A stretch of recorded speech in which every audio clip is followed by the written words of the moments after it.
A very good evening, everyone. So, welcome to today's orientation session by Miss Swati Garu. So, I need to just give a brief introduction about her. Swati Garu was recruited as Deputy Collector in 2022 APPSC Group 1. Right. Before that, she worked as Sub Inspector. And one of the incidents that she narrated was in general government పొజిషన్స్లో ఏదైనా సరే government officer పొజిషన్స్లో ఉన్నప్పుడు there will be political pressure. The way she handled political pressure maturedly, ఆవిడ ethics తప్పకుండా and మెచ్యూర్డ్గా behave చేయడం only few people can bring that dignity to the office. So అందువల్లే నేను ఆవిడ డిగ్నిటీ డెప్యూటీ కలెక్టర్ అనే పొజిషన్కి ఆవిడ తీసుకొచ్చారు. So that's where she is known for. So ఆవిడ ఇవాళ సెషన్లో ఏపీఎస్సి గ్రూప్ 1 మెయిన్స్ గురించి డిస్కస్ చేయడం అనేది I think you will definitely be one step ahead of every one who attended this session because of her inputs. ఆవిడ ఇప్పుడు join అవుతారు. Join అవగానే let start the session. So very grand welcome Swathi గారు. So we are happy to have you in this session. Let start the session. ఈ సెషన్లో agenda ఎలా ఉంటుంది అంటే, so the agenda first pattern of examination, just ఒక 2 minutes అనేది mains pattern ఎలా ఉంటుందో చెప్తాను. అండ్ ఆ తర్వాత స్వాతి గారి మార్క్స్ ఎలాగొచ్చినాయి and she had scored the highest number of marks in history.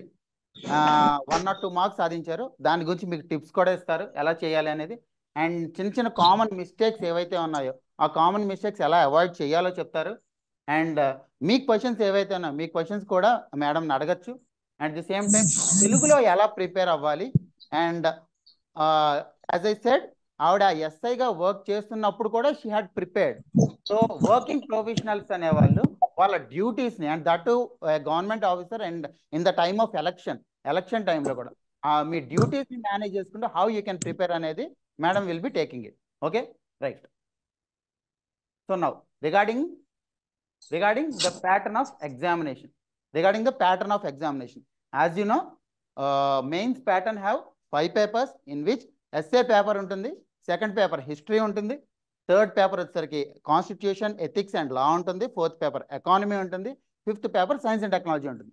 So previous క్లాసెస్లో మీరు జాయిన్ అయ్యి ఉంటే you got to know that different పేపర్స్ని ఎలాగ స్ట్రాటజీ చేయాలనే వాళ్ళు చెప్పారు. And this particular session Swathi గారు will be telling her strategy regarding the examination. Okay, so yeah, Swati garu, please welcome. Good evening, Andy. Good evening, all the students and who are participated for this session. Thank you so much for giving this opportunity to share my mains preparation. So, ఇంతకు ముందు sir discuss చేసినట్టుగానే so preparation ఎలా ఉంటుంది అనేది my preparation నేను share చేసుకుందాం అనుకుంటున్నాను. First of all marks గురించి అంటే నాకు ఫస్ట్ నేను చేసిన మిస్టేక్స్ చెప్తానండి. సో ఫస్ట్ పేపర్ అంటే ఎక్సెప్ట్ తెలుగు, ఇంగ్లీష్ తర్వాత ఫస్ట్ జనరల్ ఎస్ఏ పేపర్ ఉంటుంది. సో జనరల్ ఎస్ఏ పేపర్ని నేను చాలా నెగ్లెక్ట్ చేశాను అనమాట. That was my first mistake. ఎందుకంటే జనరల్ ఎస్ఏ రాయాలంటే మినిమం 8 pages రాయాలి, 3 essays ఉంటాయి. సో ఈచ్ ఎస్ఏ నేను స్టార్ట్ చేసినప్పుడు నాకు 2-3 days అయినా ఒకటి ఫినిష్ అయ్యేది కాదు. సో ఎస్ఏ కోసం అని కూర్చుంటే చాలా టైం పడుతుంది. దీని ప్లేస్ లో ఇంకా అదర్ సబ్జెక్ట్స్ చూసుకుంటే మంచి స్కోర్ వస్తుంది అన్న ఒక ఒపీనియన్ తో నేను జనరల్ ఎస్ఏని పూర్తిగా అవాయిడ్ చేశాను. ఎలా అంటే లాస్ట్ ఎగ్జామ్ ముందు కూడా ఒక 1 week బిఫోర్ మాత్రమే జనరల్ ఎస్ఏ మీద కాన్సన్ట్రేట్ చేశాను. దానివల్ల నా స్కోర్ చాలా తగ్గింది. మిగతా సబ్జెక్ట్స్ లో ఆన్ అండ్ యావరేజ్ నాకు 75+ వచ్చాయి అన్ని, ఎక్సెప్ట్ జనరల్ ఎస్ఏ. జనరల్ ఎస్ఏలో నాకు ఓన్లీ 65 marks మాత్రమే వచ్చాయి. సో ఒకవేళ ఆ మిస్టేక్ కానీ నేను చేసి ఉండకపోయిన ఉంటే ఇంకా బెస్ట్ స్కోర్ వచ్చి ఉండేది అని అనిపించింది నాకు. సో జనరల్ ఎస్ఏని దయచేసి ఎవరు నెగ్లెక్ట్ చేయొద్దు. బికాస్ మనకు అన్ని తెలిసినట్టే ఉంటాయి, అన్ని వచ్చినట్టే ఉంటాయి. But when we are in examination hall అంత ఈజీ అవ్వదు అనమాట. ఎందుకంటే 8 pages రాయడానికి. సో నేను ఫస్ట్ ఎస్ఏ ఏమో 8 pages రాశాను. సెకండ్ ఎస్ఏకి వచ్చేసరికి 7 అయింది. థర్డ్ ఎస్ఏకి వచ్చేసరికి 6 pages అయింది. సో టైం మేనేజ్మెంట్ చేసుకోకపోవడం, జనరల్ ఎస్ఏ పర్సెప్షన్ లో నేను అంత ప్రాపర్ గా ప్రిపేర్ అవ్వకపోవడం వల్ల కూడా నాకు స్కోర్ అనేది తగ్గింది. Then second mistake ethics. So ethics అనేది నేను అంతవరకు ఎప్పుడు వినలేదు. డైరెక్ట్ గా మెయిన్స్ ఎగ్జామినేషన్ కోసం ఎథిక్స్ ని చూడటం వల్ల విన్నప్పుడు బానే ఉండేది, కానీ ఆన్సర్ రాసేటప్పుడు ఏ వర్డ్స్ రాయాలో అర్థమయ్యేది కాదు. ఇప్పుడు మనకు హ్యుమానిటీ అంటే తెలుసు, ఆనెస్టీ తెలుసు, అకౌంటబిలిటీ తెలుసు, బట్ దాన్ని మనం ఒక ఆన్సర్ ఫార్మాట్ లో తీసుకురావాలి with proper examples, present days లో ఉన్న ఎగ్జాంపుల్స్ ని తీసుకుని రావాలి అంటే ఇట్స్ క్వైట్ చాలా కష్టంగా ఉంటది అది నాకైతే. చాలా మంది ఎథిక్స్ లో మంచిగా స్కోర్ చేసిన వాళ్ళు ఉన్నారు. సో నేను దానికోసం ఏం చేశానంటే కొన్ని క్వశ్చన్స్ మాత్రమే, I don't know whether it is right are wrong, అయితే నా వరకు నేను ఎథిక్స్ కోసం ఎక్కువ టైం ఇవ్వడం వల్ల నాకు అది పూర్తిగా అర్థం అవ్వట్లేదు, అటు బెస్ట్ స్కోర్ అయితే నేను తెచ్చుకోలేను అని అర్థమైంది. సో దీనివల్ల మినిమం స్కోర్ కోసం అయితే మనం ట్రై చేయాలి, ఎందుకంటే ప్రతిదీ నెగిటివ్ లో ఉండకూడదు, షుడ్ బి న్యూట్రల్, పాజిటివ్ కాకపోయినా కూడా. సో అది అంటే మనకి ఏదైతే వీక్నెస్ ఉంటుందో అది మనల్ని వెనక్కి లాగకూడదు, కాబట్టి నేను ఎథిక్స్ లో కూడా మినిమం స్కోర్ చేయాలి అని కొన్ని టాపిక్స్ మాత్రమే, అంటే ఏదైతే నేను ఈజీగా అర్థం చేసుకుని ఈజీగా పేపర్ మీద ప్రెజెంట్ చేయగలను వాటి మీద కాన్సన్ట్రేట్ చేశాను. సో ఎథిక్స్ వల్ల కూడా థర్డ్ పేపర్ లో నాకు 75+ మార్క్స్ వచ్చాయి. ఎథిక్స్ బాగుంటే ఇంకొంచెం స్కోర్ బాగుండేది. దెన్ ఇంకొకటి science and technology. Science and technology చాలా హ్యూజ్ సిలబస్ ఉంటుంది, ప్రతిదీ మనకు అవుట్ ఆఫ్ సిలబస్ అని మనం ఈజీగా దాన్ని అంటే తప్పించుకోవడానికి, స్కిప్ చేయడానికి లేదు. ఈచ్ అండ్ ఎవ్రీ క్వశ్చన్ కి ఆన్సర్ రాయగలగాలి, ఆన్సర్ కూడా క్వాలిటీ ఉన్నప్పుడు మాత్రమే మనకు మంచి స్కోర్ వస్తుంది, అప్పుడే మనం సర్వీస్ లోకి రాగలుగుతాం. సో మన పర్సెప్షన్ ఎప్పుడు మనం సర్వీస్ లోకి రావాలి అనే ఉండాలి, కానీ ఇది అవుట్ ఆఫ్ సిలబస్ ఇచ్చారు, ఇది ఎలా ఇస్తారు అని క్వశ్చన్ చేయకుండా ప్రతిదీ మనం ఆన్సర్ చేయడానికి ట్రై చేయాలి. బికాస్ మా పేపర్ లో అయితే నేను అసలు అన్ఎక్స్పెక్టెడ్ గా క్వశ్చన్ పేపర్ చూసిన వెంటనే షాక్ అయ్యాను. మెయిన్స్ రాసేటప్పుడు మనం జనరల్ గా చదువుతుంటాము పిఎస్ఎల్విని ఇప్పుడు ప్రైవేటైజేషన్ చేయబోతున్నారు అనేసి, సో చేస్తారు ఫ్యూచర్ లో అని ఒక వర్డ్ మాత్రమే, దట్ మీన్స్ ఒక సెంటెన్స్ మాత్రమే తెలుసు, కానీ as a student, as a aspirant గా నాకు మెయిన్స్ ఎగ్జామినేషన్ పేపర్ రాస్తున్నప్పుడు క్వశ్చన్ పేపర్ చూడగానే పిఎస్ఎల్విని ప్రైవేటైజేషన్ చేయడం వల్ల గవర్నమెంట్ కి ఏం యూజ్ వస్తుంది అన్నట్టు ఒక క్రిటిసైజ్ అని ఒక క్వశ్చన్ ఇచ్చారు, అంత సరిగా గుర్తులేదు పర్టికులర్ గా. సో ఆ క్వశ్చన్ చూసిన వెంటనే ఒక్క సెంటెన్స్ నాకు తెలిసిన దాన్ని నేను ఎలా ఆన్సర్ చేయగలను అని కొంచెం కన్ఫ్యూజన్ వచ్చిందనమాట ఎగ్జామినేషన్ హాల్లో. సో అప్పుడు మనం కొన్ని అనాలిసిస్ చేసుకుని స్పాంటేనియస్ గా మనం ఆన్సర్స్ రాయాల్సి ఉంటుంది. సో మినిమం సబ్జెక్ట్ అయితే డెవలప్ చేసుకోవాలి. సైన్స్ అండ్ టెక్నాలజీలో మనకు ఏవి ఇస్తాడో మనం అర్థం చేసుకోలేం, స్టాటిక్ నుంచి ఇవ్వచ్చు, కరెంట్ అఫైర్ నుంచి ఇవ్వచ్చు, ఆ రోజు మార్నింగ్ జరిగిన ఇన్సిడెంట్ గురించి కూడా క్వశ్చన్స్ వచ్చే ఛాన్స్ ఉంటుంది. సో సైన్స్ అండ్ టెక్నాలజీ మీద కాన్సన్ట్రేట్ చేయాలి. నేను చేసిన మిస్టేక్స్ లో అయితే ఫస్ట్ మిస్టేక్స్ ఇవి. సైన్స్ అండ్ టెక్నాలజీని కూడా లాస్ట్ మినిట్ వరకు నెగ్లెక్ట్ చేసి లాస్ట్ 1 month టైం ఉన్నప్పుడు ఓన్లీ ఎక్స్క్లూజివ్లీ 1 సబ్జెక్ట్ అని సైన్స్ అండ్ టెక్నాలజీకి మాత్రమే ఎక్కువ టైం ఇచ్చి చేసుకున్నాను, బట్ దానివల్ల ప్లస్ అండ్ మైనస్ 2 ఉన్నాయి. సో ఇంకా పెద్ద మిస్టేక్స్ అంటే ఇవే అని చెప్తాను నేను నా ప్రిపరేషన్ లో. సో ఇంకా నాకు మంచి స్కోర్ వచ్చినవి నేను ప్రిపేర్ అయిన మెథడ్ ఏంటంటే ఎవ్రీడే నేను ఎగ్జామ్స్ రాశాను. ప్రతిరోజు అప్పుడు నాకు ప్రిలిమ్స్ క్లియర్ అయిన తర్వాత మాకు అరౌండ్ 100 days మాత్రమే టైం ఇచ్చారు, అంటే లైక్ 3 months. సో నేను అనుకున్నాను మన షెడ్యూల్ మనం వేసుకోవడం కంటే ఎవరి షెడ్యూల్ అయినా మనం ఫాలో అయితే అది మనం రాయాలి అనే ఒక ఇంటెన్షన్ ఉంటుంది, మనమే వేసుకుంటే ఈ రోజు కాకపోతే రేపు ఒక పోస్ట్ పోన్మెంట్ నేచర్ అనేది మనలో ఇన్బిల్ట్ ఉంటుంది, అది ఎవరికైనా it's human attitude. So test series లో జాయిన్ అయ్యాను.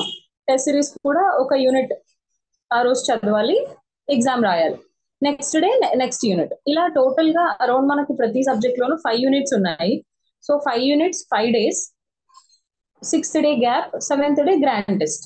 సో దీనివల్ల 100% సిలబస్ అనేది కంప్లీట్ చేయకపోయినా అట్లీస్ట్ 50-60% కంప్లీట్ అవుతుంది. ఇవి నేను ఖచ్చితంగా ఫాలో అయ్యాను. ప్రతి యూనిట్ టెస్ట్ రాశాను, అంటే లైక్ ఎవ్రీడే ఎగ్జామ్స్ రాశాను, ప్రతి గ్రాండ్ టెస్ట్ కూడా రాశాను. ఒక్కొక్కసారి నేను ఏం చదవకపోయినా కూడా జస్ట్ వెళ్ళి అట్లీస్ట్ నేను ఇప్పుడు అంటే అరౌండ్ 1.5 years నుంచి నేను ప్రిపేర్ అవుతున్నాను కదా, ఈ టైంలో నాకు క్వశ్చన్ పేపర్ ఇస్తే నేను ఎంత ఆన్సర్ చేయగలను, స్పాంటేనియస్ ఆన్సర్ లో నేను ఎంత క్వాలిటీ ఆఫ్ ఆన్సర్ రాయగలను అనే దాన్ని కూడా టెస్ట్ చేసుకున్నాను ఎగ్జామ్ హాల్లో. మెయిన్ థింగ్ 3 hours కంటిన్యూస్ గా ఎగ్జామ్ హాల్లో కూర్చోవడం ఒకటి ప్రాక్టీస్ చేశాను. దాంతో పాటు ఫస్ట్ ఒక 10 answers రాయడం, 11 answers రాయడం, ఫైనల్ గా వచ్చేసరికి 15 answers 150 minutes లో మనం రాయగలగాలి. సో దానికోసం మనకు వచ్చిన క్వశ్చన్స్ ఉంటాయి, బాగా తెలిసిన క్వశ్చన్స్ ఉంటాయి, అసలు ఏం రాని క్వశ్చన్స్ కూడా ఉంటాయి. వీటిని మనం ఎలా మేనేజ్ చేసి రాయగలిగాము? ఎగ్జామ్స్ మాక్ టెస్ట్లు రాస్తున్నప్పుడు ఈ క్వశ్చన్ నాకు తెలియదు అని చెప్పి వదిలేసి రాకుండా, మనకు రాని ఆ క్వశ్చన్ కూడా అట్లీస్ట్ ఒక 2 minutes లో ఫ్లో చార్ట్ వేయడమా, మనకు తెలిసిన ఇన్ఫర్మేషన్ ని అట్లీస్ట్ 10 seconds లో మనం ఏం రాయగలుగుతాము అని ట్రై చేశాను. నేను మాక్ టెస్ట్ రాస్తున్నప్పుడు చాలా మంది, ఐఎమ్ నాట్ క్రిటిసైజింగ్ ఎనీబడి, అయితే 3 hours ఎగ్జామ్ రాస్తున్నప్పుడు నాది ఎగ్జామ్ రాసేసి నేను బయటకు వచ్చేసినా కూడా ఇంకా కొంతమంది 3.5 hours, 3 or 10 minutes, 5 minutes ఇలా కూర్చొని రాసేవాళ్ళు. అప్పుడు ఆ టైం ఉంటుంది. ఎవరికైనా ఏం తెలియని వాళ్ళకైనా ఇప్పుడు ప్రిపేర్ అవుతున్న వాళ్ళలో మినిమం నాలెడ్జ్ ప్రతి ఒక్కరికి ఉంటుంది. సో ఒక క్వశ్చన్ ఇచ్చి రోజంతా టైం ఇస్తే చాలా బాగా రాస్తారు, అంటే ఇంకా బుక్ ఆథర్స్ కూడా రాయరు, అంత బాగా రాస్తారు. బట్ ఇక్కడ కావాల్సింది అది కాదు. అంటే మనకు కమిషన్ నుంచి ఇచ్చిన ఆ టైంలో, ఆ స్టిపులేటెడ్ టైంలో మనం ఎంత ఆన్సర్ రాసాము, ఎన్నింటికి ఆన్సర్ చేసాము అన్నది ఇంపార్టెంట్. కానీ 3 hours కూర్చుని ఒక క్వశ్చన్ రాస్తే ఆ ఒక క్వశ్చన్ కి 10 marks మాత్రమే ఉంటాయి. బట్ 10 questions ని 3 hours లో టచ్ చేస్తే ఒక్కొక్క క్వశ్చన్ కి అట్లీస్ట్ 2-3 marks వేసుకున్నా కూడా మనకు మినిమం 50 marks అయితే వస్తాయి కదా. సో ఆ 3 hours లో కూర్చుని రాయడం ప్రాక్టీస్ చేశాను. దెన్ పెన్స్ కూడా చాలా సిల్లీగా ఉంటుంది, బట్ మనం ఏ పెన్ తో రాస్తున్నాము అన్నది కూడా ఇంపార్టెంట్. సో నేను ప్రాక్టీస్ టైంలో మల్టిపుల్ పెన్స్ ట్రై చేశాను. కొన్నేమో ఎక్కువ ఇంక్ పడిపోవడము, కొన్ని మనం రాస్తున్నప్పుడు వెనక పేపర్ మీద కూడా మన రైటింగ్ కనిపించడము. సో ఇలాంటివి ప్రాక్టీస్ చేసి ఏ పెన్ నాకు సూటబుల్ గా ఉంటుంది, నా రైటింగ్ కి నేను యూజ్ చేసే ఆ ప్రెషర్ కి స్పీడ్ కి ఎంత వస్తుంది అనేది కూడా ఒక క్యాలిక్యులేషన్ అయితే చేసుకున్నాను. సో ఏదైతే నాకు కంఫర్ట్ గా అనిపించిందో నేను మాక్ టెస్ట్ రాస్తున్నప్పుడు నేను ఫైనల్ ఎగ్జామ్ కి కూడా అదే పెన్ తీసుకెళ్లాను. ఎందుకంటే మనం ఎంత చదివామో కాదు, ఎంత రాసాము అన్నదానికే మనకు మార్క్స్ ఉంటాయి. సో అది రాయాలి అంటే పెన్ ప్లేస్ కీ రోల్ అనమాట. సో పెన్ మీద కూడా నేను అంతే కాన్సన్ట్రేషన్ తీసుకున్నా. సో వీటితో పాటు నేను షార్ట్ నోట్స్ ప్రిపేర్ చేసుకున్నాను. అందరూ చేశారు చాలా మంది. సో నేను కూడా షార్ట్ నోట్స్ రాసుకున్నాను. ఎలా అంటే ఫస్ట్ చాలా సార్లు చెప్పాను, నేను షార్ట్ నోట్స్ రాయడం అంటే బాగా లావుగా, నా హ్యాండ్ రైటింగ్ కొంచెం సైజ్ పెద్దదిగా ఉంటుంది, దాన్ని చిన్నదిగా రాసుకుని దాన్నే షార్ట్ నోట్స్ అని ఒక భ్రమలో ఉన్నా వెరీ స్టార్టింగ్ ప్రిపరేషన్ లో.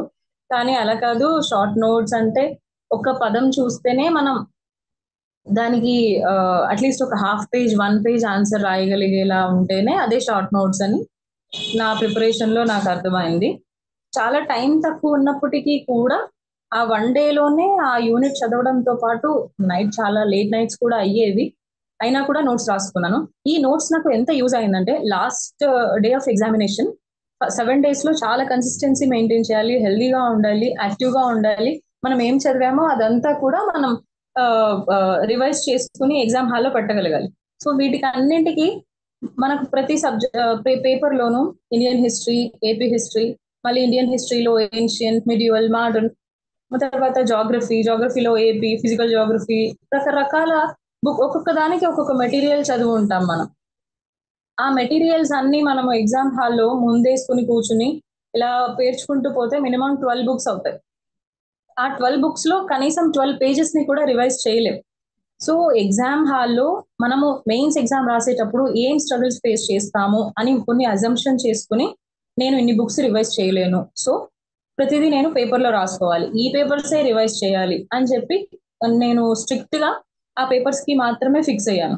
సో నేనంటే ప్రతి సబ్జెక్ట్ కి సో రిపీట్ అయిన క్వశ్చన్స్ ని, రిపీట్ అయిన టాపిక్స్ ఏవైతే ఉన్నాయో ఈ సబ్జెక్ట్ లో ఒకసారి, ఇంకొక సబ్జెక్ట్ లో ఇంకొకసారి అలా రాసుకోకుండా అదే కొన్ని పేపర్స్ లో రాసుకోవడం వల్ల ఈజీగా మనం షిఫ్ట్ చేసుకోవచ్చు, అడిషన్స్ చేసుకోవచ్చు. సో ఫస్ట్ జాగ్రఫీ కవర్ అయిన తర్వాత మళ్ళీ అదే పేపర్స్ ని తీసుకెళ్లి సైన్స్ అండ్ టెక్నాలజీలో కూడా పెట్టుకుని చదువుకోవచ్చు. నేనైతే అదే ఫాలో అయ్యాను. దానివల్ల నాకు best thing happen to me ఏంటంటే ఎన్విరాన్మెంట్ ఇంపాక్ట్ అసెస్మెంట్ అనేది వెరీ ఇంపార్టెంట్ క్వశ్చన్. ఖచ్చితంగా మనకు ఇస్తాడు ఆ క్వశ్చన్ ని. సో సైన్స్ అండ్ టెక్నాలజీలో ఎక్కువ కాన్సన్ట్రేట్ చేస్తాము ఆ టాపిక్ ని. అయితే మల్టిపుల్ టైమ్స్ రాయకుండా ఒకేసారి 2-3 times నేను చదవడం వల్ల ఆల్ ఆఫ్ ఎ సడన్ నేను జాగ్రఫీ అప్పుడు చూసుకోలేదు, ఆ పేపర్ సైన్స్ అండ్ టెక్నాలజీలో ఉండిపోయాయి. సో సెకండ్ పేపర్ రివిజన్ అప్పుడు నేను ఆ టాపిక్స్ ఏవి కొన్ని మిస్ అయిపోయాయి. ఎగ్జామ్ హాల్కి వెళ్ళి చూస్తే సేమ్ క్వశ్చన్ ఇచ్చాడు, ఎన్విరాన్మెంట్ ఇంపాక్ట్ అసెస్మెంట్. బట్ కొంచెం వెరీ ఫెమిలియర్, ముందే మల్టిపుల్ రివిజన్స్ చేయడం వల్ల రాయగలిగాను. సో ఏ పేపర్ ఏ సబ్జెక్ట్ లో ఉంది అన్నది కూడా మనకు క్లారిటీ ఉండాలి. సో దాని ఇంకొకటి ఏంటంటే ఎగ్జామ్ ముందు చాలా హర్రీగా కొన్ని ఇది వస్తుందేమో అని చాలా క్వశ్చన్స్ చూసుకున్నాను. కొన్ని మాక్ టెస్ట్ నుంచి వచ్చిన మోడల్ ఆన్సర్స్. అందులో ఒకటి యాంటీ మైక్రోబియల్ రెసిస్టెన్స్, ఇది సివిక్ సెంటర్ టెస్ట్ సిరీస్ నుంచి చదివాను నేను ఆ పేపర్ ని. సో ముందు పెట్టుకుని చదువుతున్నప్పుడు మనసులో వస్తుందేమో, ఈ క్వశ్చనే వస్తుందేమో అని ఒక థాట్ ఉంటే, ఈ క్వశ్చన్ ఎందుకు వస్తుందిలే అని ఇంకొక థాట్. సో ఈ రెండు కన్ఫ్యూజన్స్ మధ్య ఆ క్వశ్చన్ ని నేను నా కళ్ళ ముందే వేసుకున్నాను ఎగ్జామ్ కి వెళ్లే 10 minutes ముందు. అయితే కాన్సన్ట్రేట్ చేసి చదవలేదు. ఎగ్జామ్ హాల్ లో same question was repeat. So నేను ఇంకా ఆ క్వశ్చన్ ని అటెంప్ట్ చేసే ధైర్యం లేక సెకండ్ క్వశ్చన్ చూస్ చేసుకున్నా. సో మనం చదివింది ఇంకా ఎగ్జామ్ ముందు మనకి ఏం చదివినా బుర్రకి ఎక్కదు.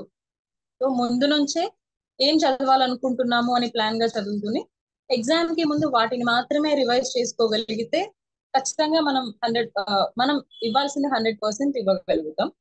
సో ఇది నా మిస్టేక్స్ వరకు. దెన్ పాజిటివ్స్ ఏం చేశాను అంటే నాకు ఫస్ట్ ఆఫ్ మై ఆల్ మేము మార్క్స్ నుంచి డిస్కస్ చేద్దాము. మీకు Yes. మెయిన్లీ మెయిన్స్ లో వచ్చేసరికి 438 మార్క్స్ వచ్చినాయి మీకు. So in Yes. That you scored highest in history paper which is of 102 marks. So దానికి Yes. సంబంధించి ఫస్ట్ మాట్లాడుకుందాం మేడం. సో అంటే what are the aspects that you have concentrated in that particular paper అంత అంత ఎక్కువ score చేయడానికి? Particular గా concentration అని ఏం లేదు, బట్ హిస్టరీ చాలా మందికి ఫేవరెట్ సబ్జెక్ట్ ఉంటుంది. ఎందుకంటే ఈజీగా అర్థం చేసుకోగలుగుతాం. చాలా అంటే ఇంట్రెస్టింగ్ గా ఉంటుంది సబ్జెక్ట్. దట్టు స్టాటిక్ క్వశ్చన్స్ ఉంటాయి. మనము ఒక టాపిక్ ని పర్ఫెక్ట్ గా అన్ని యాంగిల్స్ లో చదువుకోగలిగితే 100% ఆన్సర్ చేయగలుగుతాం. మిగతా అంటే వాటికి జనరల్ ఏంటంటే హిస్టరీ పేపర్ ఎప్పుడైనా సరే ఎక్కువ కంటెంట్ తెలుస్తుంది కాబట్టి వాళ్ళు అంటే వర్డ్ లిమిట్కి స్టిక్ అవ్వరు. ఎక్కువ రాసేస్తుంటారు. సో దట్ అన్ని క్వశ్చన్స్ 15 క్వశ్చన్స్ కవర్ చేయలేరు. మీరు అది ఎలా హ్యాండిల్ చేశారు? డే 1 నేను మాక్ టెస్ట్ రాసినప్పటి నుంచి ఒకటే సిగ్మా రూల్, 15 క్వశ్చన్స్ కి ఆన్సర్ చేయాలి. 3 hours ఖచ్చితంగా ఎగ్జామ్ హాల్లో కూర్చోవాలి. 3 hours దాటిన తర్వాత అలారం పెట్టుకునేదాన్ని. 1 minute కూడా ఎక్సెస్ టైం తీసుకునేదాన్ని కాదు. సో అలాగా స్టార్టింగ్ లో ఆ క్వశ్చన్ ని వదిలేసి వచ్చాను కొన్ని రోజులు టైం లేక ఓన్లీ ఫ్లో చార్ట్ వేసి వచ్చాను. సో ఇలాగ నేను ప్రాక్టీస్ వల్ల నాకు ఆ టైంలో ఖచ్చితంగా 15 క్వశ్చన్స్ ఆన్సర్ చేయాలి అని ఇది బై ప్రాక్టీస్ నాకు వచ్చింది. దెన్ మనకి ఎక్కువ తెలిసినప్పుడు ఎక్కువ భారతం లాగా రాసుకుని పోకుండా తను అడిగినది 10 marks కి, సో మనం 10 marks కి ఆన్సర్ రాయాలి. 50 marks కి రాస్తే 10 out of 10 కూడా వేయరు. ఇంకొక రూల్ పెట్టుకున్నాను. 45 pages ఉంటాయి మెయిన్స్ మార్క్ షీట్ లో. సో 45 pages లో నేను తెలుగు మీడియం నుంచి రాస్తున్నాను కాబట్టి 45 నేను ఫిల్ చేయలేను. అంటే ఇది నా personal analysis. So every question ని 1 page ఫుల్ గా రాసి వెనక వైపు కూడా 3/4 మినిమం 3/4 రాస్తే అన్ని క్వశ్చన్స్ నాకు ఆ టైంలో కవర్ అవుతాయి. కొన్ని క్వశ్చన్స్ హాఫ్ పేజ్ కి మనకు ఇన్ఫర్మేషన్ అయిపోతుంది, మన దగ్గర ఉన్న కంటెంట్ అయిపోతుంది. సో అయినా దాన్ని కూడా మనం ఏదో ఒకలాగా లాగగలగాలి. అంటే 1.5 page మినిమం ప్రతి క్వశ్చన్ వస్తే మనం టైం కిల్ అవ్వకుండా మనము 15 క్వశ్చన్స్ రాయగలుగుతాం. సో నాకు ఎంత ఎక్కువ తెలిసిన క్వశ్చన్ అయినా కూడా 2 pages కి ఫిక్స్ అయిపోయేదాన్ని. అంటే 1 పేపర్ రాయగానే ఇంకా ఎట్టి పరిస్థితుల్లో కూడా నేను నెక్స్ట్ పేజ్ కి వెళ్ళలేదు ఏ క్వశ్చన్ కూడా. సో ఏ ప్రాక్టీస్ ఆస్పెక్ట్ కట్ చేశారు మీరు? ఎగ్జామ్ లో ఎందుకంటే కూడా అదే. ఇప్పుడు సపోజ్ శాతవాహనాస్ అనే క్వశ్చన్ ఉంటే మీకు ఖచ్చితంగా ఎక్కువ ఇన్ఫర్మేషన్ తెలుసు, కానీ మీరు పెట్టుకున్న రూల్ ఏంటి? 1 page దాటకూడదని. ఏ ఆస్పెక్ట్స్లో మీరు కట్ చేశారు? అంటే ఏ ఆస్పెక్ట్స్ కట్ చేసేసి రాశారు? అది మీరు ఏమైనా చెప్పగలరా? ఫర్ ఎగ్జాంపుల్ ఇంట్రొడక్షన్ రాసుకున్నప్పుడు మనకు అక్కడ వాడు ఇచ్చిన క్వశ్చన్ ని బట్టి ఇంట్రొడక్షన్ ముందే ఆల్రెడీ ప్రిపేర్ అయి ఉంటాం. మార్క్స్ రాసేవాళ్ళు కొంచెం ఐడియా ఉన్న వాళ్ళు అయితే నేనైతే ఏదైనా ఒక కోట్ రాయడము, లేకపోతే ఇప్పుడు నీలకంఠ శాస్త్రి అని రకరకాల ఆథర్స్ కొన్ని స్టేట్మెంట్స్ ఇచ్చి ఉంటారు. సో ఆ స్టేట్మెంట్స్ నేను తెలుగు అకాడమీ నుంచి కలెక్ట్ చేశాను. తెలుగు అకాడమీ నుంచి రాసుకుని శాతవాహనాస్ వస్తే ఇది రాయాలి, లేదా శివాజీ గురించి వస్తే ఇది రాయాలి. సర్దార్ ఆచార్య అనే ఒకరు శివాజీ పాలన చాలా ముఖ్యమని అంటే ఇలా చెప్తారు. ఇంకొకటి క్వీన్ విక్టోరియా కృష్ణదేవరాయలని గోల్డెన్ ఎంపైర్ అనేసి అంటారు. ఇలాంటి కొన్ని స్టేట్మెంట్స్ నేను కలెక్ట్ చేసి పెట్టుకున్నాను. సో వీటిని శాతవాహనాస్ వస్తే ఇది రాయాలి అని చెప్పి ఒక ఫిక్స్డ్ నాకు ఉంది. అది మెన్షన్ చేస్తూ వాళ్ళు ఏ పీరియడ్ లో ఉన్నారు, ఏ సెంచురీస్ మధ్య వాళ్ళు ఉన్నారు, ఏ క్యాపిటల్ గా చేసుకున్నారు, ఏ క్యాపిటల్ ఏ సెంచురీస్ లో వాళ్ళు ఉన్నారని మనకు ఏ ఆధారాల ద్వారా దొరుకుతుంది. ఫర్ ఎగ్జాంపుల్ ఇప్పుడు గాథా సప్తసతి ద్వారా, అంటే హాలుడు రచించిన గాథా సప్తసతి ద్వారా మనకు శాతవాహనులు ఈ టైం నుంచి ఈ టైం వరకు ఉన్నారు, దీన్ని క్యాపిటల్ గా చేసుకుని ఉన్నారు అని మనకు ఇన్ఫర్మేషన్ వస్తుంది. జస్ట్ అక్కడ చాలా మంది మామూలుగా రాస్తారు శాతవాహనులు ఈ టైం నుంచి ఈ టైం వరకు ఉన్నారు, వీళ్ళు ఇక్కడ పాలించారు అని చెప్పి. అలా పాలించారు అని జనరల్ గా ఒక స్టేట్మెంట్ పాస్ చేయకుండా దాన్ని సబ్స్టాన్షియేట్ చేస్తూ ఒక బుక్ కానీ లేకపోతే ఒక ఇన్స్క్రిప్షన్ ని కానీ నేను కోట్ చేశాను. తర్వాత సైడ్ లో జస్ట్ చిన్న ఒక 3-4 లైన్స్ మాత్రమే కవర్ అయ్యేలాగా చిన్న బాక్స్ ఒకటి వేసుకుని స్క్వేర్ షేప్, ఆ స్క్వేర్ లో చిన్న ఇండియా మ్యాప్ వేసి ఆ ఇండియా మ్యాప్ లోపల ఏదైతే శాతవాహన ఎంపైర్ వాళ్ళు ఉన్నారో అక్కడ, సో దాన్ని మాత్రమే పాయింట్ చేస్తూ ఇది శాతవాహన ఎంపైర్ అని చెప్పి ఒక ఆరో మార్క్ వేసి రాస్తాం. సో మిగతా ఆన్సర్స్ కంటే ఇది కొంచెం డిఫరెంట్ అవుతుంది. దెన్ ఏ క్వశ్చన్ లో ఇప్పుడు నార్మల్ గా పొలిటికల్ సంబంధించిన ఏది అడగరు వాళ్ళు. క్వశ్చన్ ఫ్రేమింగే ఆ టైంలో సామాజిక పరిస్థితులు ఎలా ఉన్నాయి, మత పరిస్థితులు ఎలా ఉన్నాయి, ఆర్ట్ అండ్ ఆర్కిటెక్చర్ ఎలా ఉంది, ఆ టైంలో ఏ బుక్స్ ఫేమస్ ఉన్నాయి, ఏ రైటర్స్ ఉన్నారు, కొన్ని వెరీ పర్టికులర్ గా అడుగుతారు. సో అంటే రిలీజియన్ కి సంబంధించిన అడిగితే రిలీజియన్ వే రాశారు, సొసైటీ అడిగితే సొసైటీయే రాశాను. బట్ సొసైటీ అడిగినప్పుడు ఏం మెన్షన్ చేయాలి అందులో ప్రతిదీ ఉంటది. అంటే వాళ్ళు ఈ డ్రెస్ వేసుకునే వాళ్ళు ఈ ఫెస్టివల్ సెలబ్రేట్ చేసుకునే వాళ్ళు, ఇవి ఇంపార్టెంటే. బట్ వీటికంటే ఇంపార్టెంట్వి చాలా ఉంటాయి. లైక్ సొసైటీ అనగానే అక్కడ 4 క్లాసెస్ సిస్టమ్స్ ఉన్నిందా, లేకపోతే క్యాస్ట్ సిస్టమ్ వచ్చిందా, విమెన్ పొజిషన్ ఎలా ఉంది, అక్కడ ఎడ్యుకేషన్ ఎలా ఉంది, ఇప్పుడు అష్ట వివాహ అని ఉంది. సో ఇలాంటివి ఏమున్నాయి ఆ టైంలో. శాతవాహన టైంలో మాతృస్వామిక వ్యవస్థ అంటే మ్యాట్రిమోనియల్ సొసైటీ అనేది ఉంది. ఇది చాలా ఇంపార్టెంట్ పాయింట్. మనం దీన్ని లాస్ట్ లో రాసి మిగతావి ఫస్ట్ లో రాయడం కంటే ఫస్ట్ మనం మాతృస్వామిక వ్యవస్థ ఉన్నింది, ఫర్ ఎగ్జాంపుల్ గౌతమిపుత్ర శాతకర్ణి వాళ్ళ మదర్స్ పేర్లు తీసుకునే వాళ్ళు అని చెప్పి, అంటే మనం రాసిన ప్రతి లైన్ కి దాన్ని సబ్స్టాన్షియేట్ చేస్తూ ఎగ్జాంపుల్స్ ఇవ్వడం, లేదా ఎక్కడ దాని గురించి మెన్షన్ చేశారో అవి కూడా రాయడం అనేది నేను చేశాను. అడగని ఇన్ఫర్మేషన్ రాయలేదు, అడిగిన ఇన్ఫర్మేషన్ లో కూడా ఏది నాకు ఇంపార్టెంట్ అనిపిస్తుందో. ఇప్పుడు మిగతా వాళ్ళతో పోలిస్తే వీళ్ళకి మధ్యలో కొన్ని డిఫరెన్సెస్ ఉంటాయి. లైక్ ఇప్పుడు అంటే భిక్షాటన, కొన్ని ఎంపైర్స్ ఏమో భిక్షాటనని తీసేస్తాయి, వేశ్య వ్యవస్థని లీగల్ చేస్తారు. ఫర్ ఎగ్జాంపుల్ విజయనగర ఎంపైర్ వాళ్ళు అక్కడ ప్రాస్టిట్యూషన్ అనేది లీగల్, అక్కడ నుంచి వచ్చే ట్యాక్సెస్ తోనే పోలీస్ కి అప్పుడు శాలరీస్ ఇచ్చేవాళ్ళు. సో ఇది అక్కడ యూనిక్ అన్నమాట. నెక్స్ట్ విజయనగరాలోనే ఫర్ ఎగ్జాంపుల్ ఇప్పుడు మన ఫారిన్ ట్రావెలర్స్ ఉన్నారు, వాళ్ళు విజయనగర కాలంలో రత్నాలు రాశులుగా పోసేవాళ్ళు అని ఒకరు చెప్తారు, బహుభార్యత్వం ఉనింది అని ఇంకొకరు చెప్తారు. సో ఎవరు ఏం చెప్తున్నారు దాన్ని కోట్ చేస్తే ఇంపాక్ట్ ఎక్కువగా ఉంటుంది అని నేను నా ప్రాక్టీస్ ద్వారా నేను తెలుసుకున్నా. సో ఏది రాయాలో అదే రాశాను. నెక్స్ట్ మనం రాసిన కన్క్లూజన్ లో కూడా, సో కన్క్లూజన్ లో ఫర్ ఎగ్జాంపుల్ రీసెంట్ గా విజయనగర సంబంధించి హంపి తర్వాత లేపాక్షి వీటిని యునెస్కో టెంటేటివ్ లిస్ట్ లో పెట్టింది. సో ఒకవేళ విజయనగర నుంచి ఏదైనా క్వశ్చన్ వస్తే నేను రాసే కన్క్లూజన్ విజయనగర కాలంలో వాళ్ళు నిర్మించిన కట్టడాలకి ఎంతో ప్రఖ్యాతి చెందింది. రీసెంట్ గా యునెస్కో టెంటేటివ్ లిస్ట్ లో లేపాక్షి చోటు చేసుకునింది. సో ఇది ఒక అంటే గొప్ప నిదర్శనం. ఇలాగా ఇంకెవరైనా స్టేట్మెంట్స్ చెప్పుకుంటే దాంతో ఎండ్ చేశాను. సో ఇది నేను ఫాలో అయ్యింది నా మెయిన్స్ రైటింగ్ లో. Okay, right. సో ఇంట్రడక్షన్లో వచ్చేసరికి ఆ పర్టికులర్ కంటెక్స్ట్ ఇచ్చారు, బాడీలోకి వచ్చేసరికి డిఫరెంట్ ఆథర్స్ని వాళ్ళని కోట్ చేస్తూ రాశారు, అండ్ యూనిక్ ఫీచర్స్ రాశారు, అండ్ కన్క్లూజన్లో కరెంట్ కంటెక్స్ట్ రాశారు. ఇది గుర్తుపెట్టుకోండి. అండ్ దెన్ మేడం, మీరు తెలుగు మీడియంలో రాశారు. సో తెలుగు మీడియంలో ఇన్ జనరల్ ఏంటంటే డిఫరెంట్ సోర్సెస్ అనేవి ఎక్కువ లేవు. So how did you actually manage that? ఆ సోర్సెస్ అంటే మీకు బుక్స్ అనేవి ఎక్కువ లేనప్పుడు హౌ డిడ్ యూ మేనేజ్? ఇప్పుడు ఏంటంటే చాలామంది ఒక్కొక్క యూనిట్కి ఒక్కొక్క బుక్ లాగా ప్రిఫర్ చేస్తున్నారు. ఒక్కొక్క దాంట్లో హనుమంతరావులో చాలా ఎక్కువ ఉంటుంది, రఘునందన్ రావులో ఏమో ఒక చాప్టర్ బాగుంటుందని చెప్పి ఒక్కొక్క దానికి ఒక్కొక్కటి చదువుతున్నారు బుక్స్. అది బెటరా, లేకపోతే ఒక టాపిక్ చదివి దాని గురించి నోట్స్ చేసుకోవడం బెటరా? మీరేం చేశారు? నేను అంటే మల్టిపుల్ సోర్సెస్ చదవడం ఒక వీక్నెస్ అని అంటారు, బట్ అది నాకు కూడా ఉంది. నేను కూడా మల్టిపుల్ సోర్సెస్ చదివాను. బట్ చదివినవి రెఫర్ చేసుకునేటప్పుడు ఏ సోర్స్ నుంచి ఏ టాపిక్ నాకు ఇంపార్టెంటో, ఏ లైన్ నాకు ఇంపార్టెంటో దాన్ని అన్నిటినీ నేను నోట్స్ రాశాను. అంటే లైక్ తెలుగు అకాడమీ చదివాను, దెన్ నా క్లాస్ నోట్స్ కూడా చదివాను. నా దగ్గర ఇన్ఫర్మేషన్ లేనిది అంటే తెలుగులో సోర్సెస్ చాలా వాటికి దొరకవు. సో సోర్సెస్ లేని వాటికి ఇంగ్లీష్ మాత్రమే ఇంకా ఫైనల్ మనకు ఇంకా. సో ఇంగ్లీష్ లో నేను నా ఫ్రెండ్ ఒక అమ్మాయి ఉంది.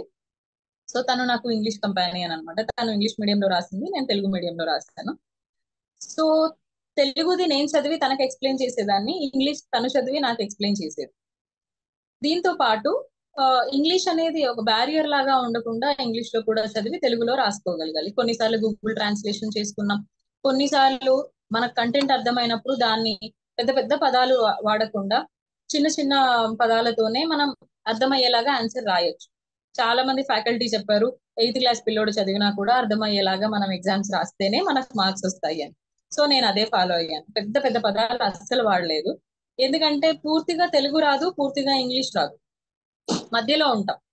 సో మధ్యలో ఉన్నప్పుడు మనం రాసింది వాళ్ళకి అర్థం అవ్వాలి. పెద్ద పెద్ద పదాలు వాడితే వాళ్ళకి అర్థం కాకపోతే ఎంత రాసినా కూడా మార్క్స్ రావు.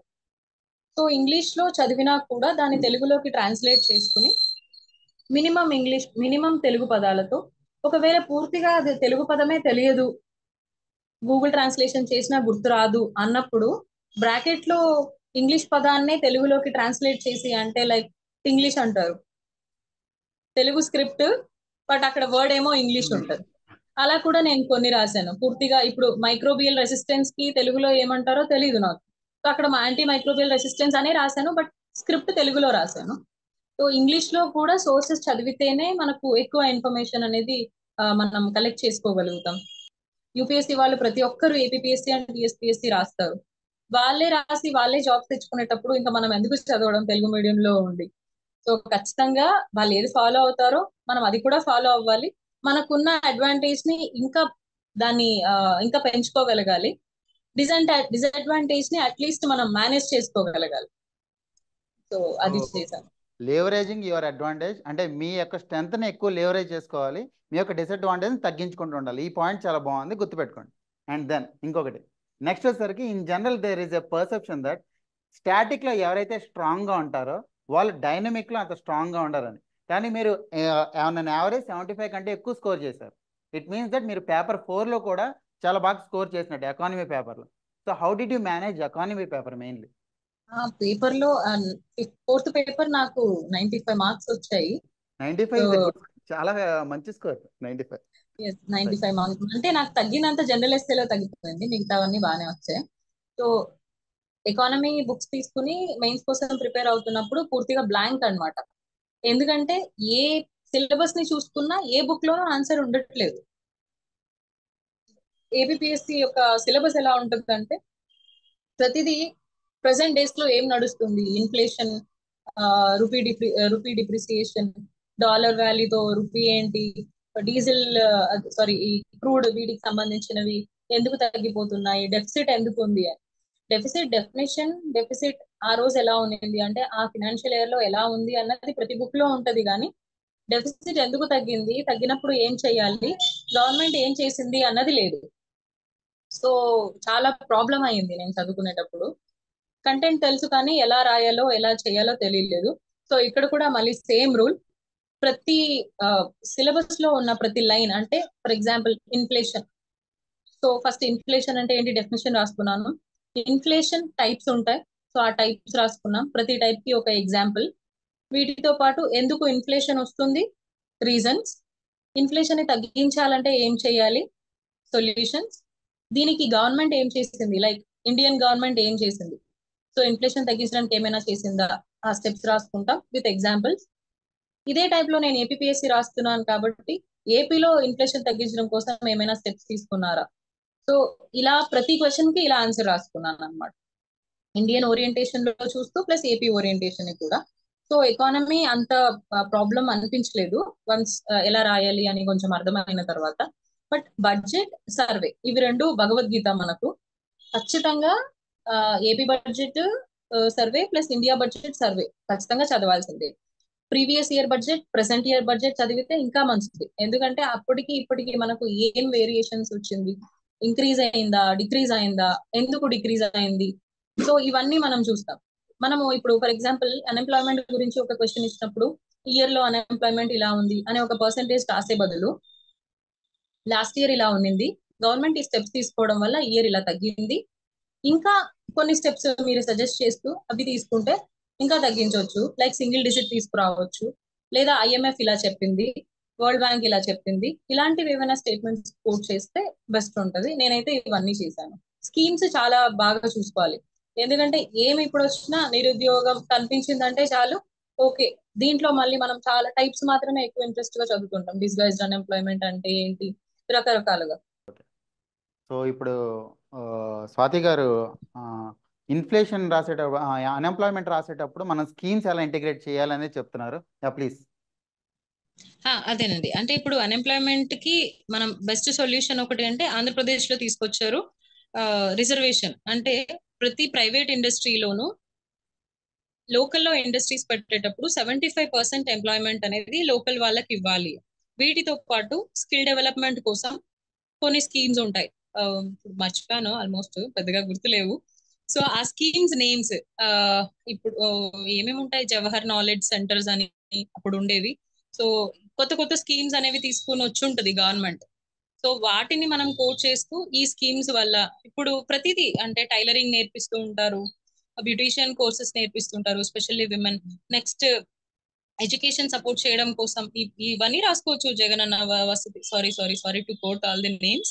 ఈ స్కీమ్స్ అన్ని మెన్షన్ చేస్తూ వీటి వల్ల మంచి యూజ్ ఉంది అని చెప్పి మనం రాయొచ్చు. అయితే అగేన్స్ట్ టు ద గవర్నమెంట్ అనేవి ఏ క్వశ్చన్స్ రాయకూడదు అనేది నా ఒపీనియన్. ఎందుకంటే మనం గవర్నమెంట్ లోకే ఇన్కార్పొరేట్ అవ్వడానికి ఎగ్జామ్స్ రాస్తున్నాం. సో అది కొంచెం కేర్ఫుల్ గా ఉండాలి. రైట్. సో ఎకానమీకి సంబంధించి ప్రతి ఒక్క టాపిక్ మీద రీజన్స్ ఏంటి, దాని యొక్క కాజ్ అండ్ ఎఫెక్ట్ రెండు కూడా రాసుకున్నారు along with the schemes current కంటెక్స్ట్తో. అది ఎకానమీకి సంబంధించి చేయాల్సింది. నౌ మీరు Telugu medium and that science and టెక్నాలజీలో పదాలన్నీ కూడా తెలుగులో రాయలేం. అంటే పదాలు దొరకవు మనకి ప్రిపేర్ అయ్యేటప్పుడు. సైన్స్ అండ్ టెక్నాలజీ పేపర్ని ఎలా మేనేజ్ చేశారు మీరు? అంటే సైన్స్ అండ్ టెక్నాలజీలో కొన్ని, ఇప్పుడు సైన్స్ అండ్ టెక్నాలజీ అన్నది వర్డ్ మనకి చాలా familiar, that means science and technology. ఇదే పదాన్ని తెలుగులో పూర్తిగా ట్రాన్స్లేషన్ చేసి రాస్తే అది ఎవరికి అర్థం కాదు. ఈవెన్ నేను తెలుగు మీడియంలో రాసినా నాకు కూడా అర్థం కాదు. సో సైన్స్ అండ్ టెక్నాలజీ అని అలాగే రాస్తూ దాన్ని తెలుగు స్క్రిప్ట్ లో రాశాను, నాకు అర్థం కాని ప్రతిదీ. ఎగ్జామ్ అంటే పేపర్ కరెక్షన్ చేసే వాళ్ళకి మినిమం నాలెడ్జ్ అయితే ఉంటది.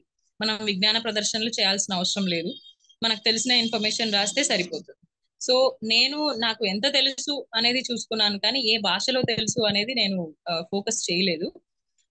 ప్రాక్టీస్ టైంలో కూడా నేను కొన్ని ఇలా సైన్స్ అండ్ టెక్నాలజీతో పాటు స్పేస్ అన్నది అందరికీ తెలుసు, సో అంతరిక్షం అని రాయడం. ఇప్పుడు పిఎస్ఎల్వి అని ఉంటది, జిఎస్ఎల్వి ఉంటది. సో పిఎస్ఎల్వి అన్నదానికి కూడా చాలా మంది తెలుగు స్క్రిప్ట్ లో రాశారు, పిఎస్ అలాగా అని. సో అది చదవడానికి ఎగ్జామినర్ కి టైం పడుతుంది, దెన్ మనం రాయడానికి మనకు కూడా టైం పడుతుంది. అలా కాకుండా పిఎస్ఎల్వి C24 C35 ఇలా రాస్తే ఈజీగా అర్థమవుతుంది, మనం ఏం రాసామో కరెక్షన్ చేసే వాళ్ళకి కనబడుతుంది. సో నేను ఇంగ్లీష్ లోనే రాశాను అవి, పిఎస్ఎల్వి, జిఎస్ఎల్వి, ఇంకా కొన్ని ఉంటాయి ఇప్పుడు సిడాక్, ఇలాంటివి ఏంటంటే అవే అర్థమవుతాయి వాళ్ళకి. కానీ ఆ సిడాక్ అని రాసినప్పుడు దానికి బ్రాకెట్ లో మళ్ళీ తెలుగులో అంటే అసలు డి అంటే ఏంటి, ఏ అంటే ఏంటి, సి అంటే ఏంటి, దాన్ని ఇంగ్లీష్ లోనే ఇప్పుడు స్పేస్ రీసెర్చ్ ఆర్గనైజేషన్ ఇస్రో అని ఉంటది. సో స్పేస్ భారత అంతరిక్ష పరిశోధన సంస్థ అని రాయొచ్చు, లేదు స్పేస్ రీసెర్చ్ ఆర్గనైజేషన్ అనే తెలుగులో స్క్రిప్ట్ తో రాయొచ్చు. సో అది ఎవరి డిస్క్రిప్షన్. నేనైతే నాకు ఆ టైంలో ఏది గుర్తొస్తే అదే రాశాను, తెలుగులో గుర్తొస్తే తెలుగులో రాశాను. తెలుగు గుర్తు రాలేదు అంటే కూడా పెద్ద టెన్షన్ ఫీల్ అవ్వలేదు, దాన్ని తెలుగు స్క్రిప్ట్ లోనే ఇంగ్లీష్ లో రాశాను. నెక్స్ట్ సైన్స్ అండ్ టెక్నాలజీలో అంటే ఫస్ట్ 2 యూనిట్స్ ఏమున్నాయి, థర్డ్ యూనిట్ ఏముంది, ఇలా ఒక సెగ్మెంట్స్ లాగా చేసుకున్నాను. అంటే స్పేస్ అంతా ఒకవైపు, నెక్స్ట్ పొల్యూషన్, నెక్స్ట్ ఎన్వైరన్మెంట్ సంబంధించి ఇంకేమైనా ఉంటాయి ఆ టాపిక్స్, తర్వాత ఈ వేస్టేజ్ గురించి కొన్ని ఉంటాయి. సో ఫర్ ఎగ్జాంపుల్ వేస్ట్ గురించి చూస్తున్నప్పుడు మనకు ఈ వేస్ట్ ఉంటుంది, బయోమెడికల్ వేస్ట్ ఉంటుంది, అందులోనే చాలా టైప్స్ ఉంటాయి అన్నమాట. సో అసలు వేస్ట్ అంటే ఏంటి, అందులో ఈ వేస్ట్ అంటే ఏంటి, దాంట్లో టైప్స్ ఎన్ని ఉన్నాయి, వాటిని అంటే ఈ వేస్ట్ ఎందుకు ఇప్పుడు అంత బర్నింగ్ అవుతుంది అనే దానికి సైన్స్ అండ్ టెక్నాలజీలో WHO యొక్క కొటేషన్స్ కానీ, WHO స్టేట్మెంట్స్ కానీ, UNO స్టేట్మెంట్స్ కానీ చాలా బెస్ట్ రిజల్ట్ ఉంటుంది. ఇప్పుడు తను గ్రేటా థన్బర్గ్ తన గురించి కూడా కోట్ చేయొచ్చు. ఫ్రైడేస్ గురించి, గుడ్ ఫ్రైడేస్ అని తను ఒక క్యాంపెయిన్ ఒకటి చేస్తారు. సో ఇట్లాంటివి మనం ముందే కలెక్ట్ చేసుకుని రాసుకోవాలి. నెక్స్ట్ ఏదైనా పొల్యూషన్ తీసుకున్నప్పుడు ఆ పొల్యూషన్ లో టైప్స్ ఏంటి, ఎందుకు వస్తుంది, దేని మీద ఎఫెక్ట్ చూపిస్తుంది, అంటే ప్లాంట్స్ మీద ఏ విధంగా ఎఫెక్ట్ ఉంటుంది, హ్యూమన్స్ మీద ఎఫెక్ట్ ఎలా ఉంటుంది, ఫ్లోరా అండ్ ఫానా మీద ఎలా ఉంటుంది, సో ఒక్కొక్క దాని మీద ఏం ఎఫెక్ట్ ఉంటుంది, దాన్ని తగ్గించడానికి సేమ్ ఏం చేయాలి, సో ఏం తీసుకొచ్చింది. ఫర్ ఎగ్జాంపుల్ ఏమేమి తీసుకొచ్చింది గవర్నమెంట్ అన్నప్పుడు వేస్ట్ టు వెల్త్ ప్లాంట్స్ పెట్టారు, వేస్ట్ టు ఎనర్జీ ప్లాంట్స్ పెట్టారు, స్వచ్ఛ భారత్ ఒకటి తీసుకొచ్చారు. సో ఏపీ విషయానికి వచ్చేస్తే క్లీన్ ఆంధ్రప్రదేశ్ అని ఒక ఇనిషియేటివ్ తీసుకొచ్చారు. సో అంటే wet waste and dry waste ని సపరేట్ గా చేయాలి. నెక్స్ట్ కొన్ని వెహికల్స్ ని తీసుకొచ్చారు, గార్బేజ్ వెహికల్స్ అనేవి ఫ్రీక్వెంట్ అనౌన్స్మెంట్ ఉంటాయి. ఇవి కోట్ చేస్తూ స్వచ్ఛ సర్వేక్షణ్ సర్వే ఒకటి ఉంది. సో ఈ స్వచ్ఛ సర్వేక్షణ్ సర్వేలో ఇండోర్ ఆల్మోస్ట్ 2-3 years నుంచి ఫస్ట్ ప్లేస్ వచ్చింది. ప్రెసెంట్ గుంటూరు కూడా సెకండ్ ప్లేస్ వచ్చింది. లాస్ట్ టైం మా మున్సిపల్ కమిషనర్ వాళ్ళకి ప్రైజ్ డిస్ట్రిబ్యూషన్ కూడా జరిగింది ఆంధ్రప్రదేశ్ లో గుంటూరు నుంచి. సో ఇలా అంటే మనం ప్రతి ఒక్కరూ ఆన్సర్ అయితే ఖచ్చితంగా రాస్తారు ఎగ్జామ్ హాల్లో, ఎవరు ఖాళీగా కూర్చొని రారు, అందరూ పేపర్స్ నింపేస్తారు. మనం ఎంత బాగా నింపాము, అందులో ఎన్ని వ్యాలిడ్ పాయింట్స్ ఉన్నాయి with proper static perfect statistics తో అంటే ఒక రిలయబుల్ ఇన్ఫర్మేషన్ ఉన్నది అనేది చూస్తారు అని నేను నా ప్రాక్టీస్ చేశాను నేను అలాగా. సో ఇప్పుడు నేను మంచి రిజల్ట్స్ వచ్చింది, ప్రెసెంట్ నేను ఇలా ఉన్నానంటే నేను ఫాలో అయింది కరెక్ట్ అని నేను బిలీవ్ చేస్తున్నాను. వ్యాలిడేటెడ్. యా.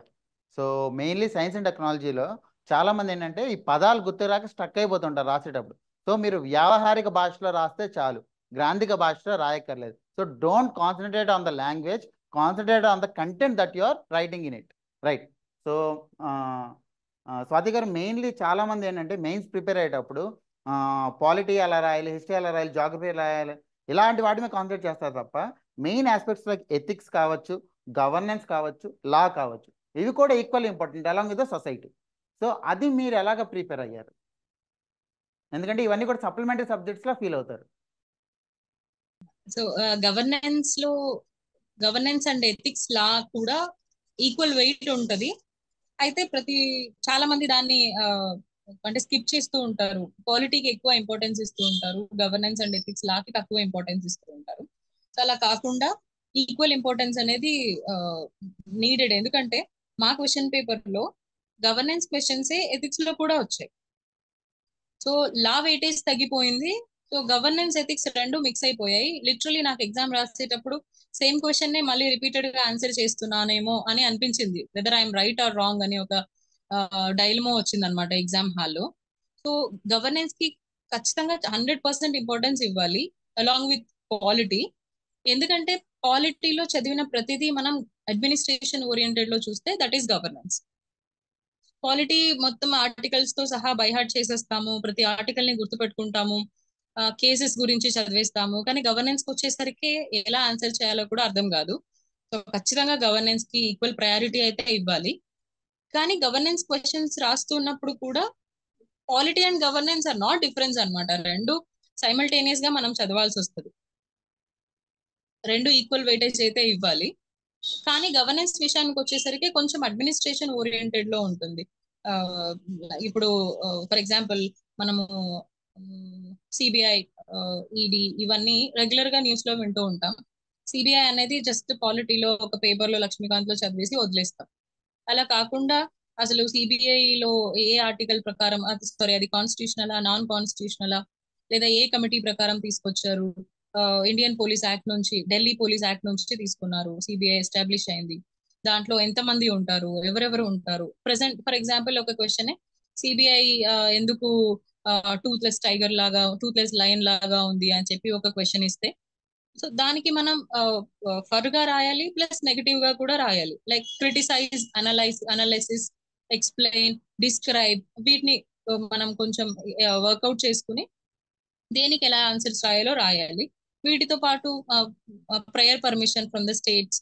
సో ఏ స్టేట్స్ పర్మిషన్ ఇచ్చాయి, ఏవి ఇవ్వలేదు, ఎందుకు ఇవ్వనంటున్నాయి, రీసెంట్ గా ఏమైనా ఇష్యూస్ వచ్చాయా, అసలు సిబిఐ ఎందుకు, ఈడీ ఎందుకు, రెండు ఎక్సెస్ ఉన్నాయి. ఆల్రెడీ పోలీస్ ఉన్నారు స్టేట్ నుంచి, సెంట్రల్ నుంచి కూడా ఉన్నారు, ఇప్పుడు సిఆర్పిఎఫ్, సిఐఎస్ఎఫ్ ఇలాగా వీళ్ళందరూ ఉన్నప్పుడు స్పెషల్లీ సిబిఐ ఎందుకు, రకరకాల ఓరియంటేషన్ లో క్వశ్చన్ అడుగుతుంటారు.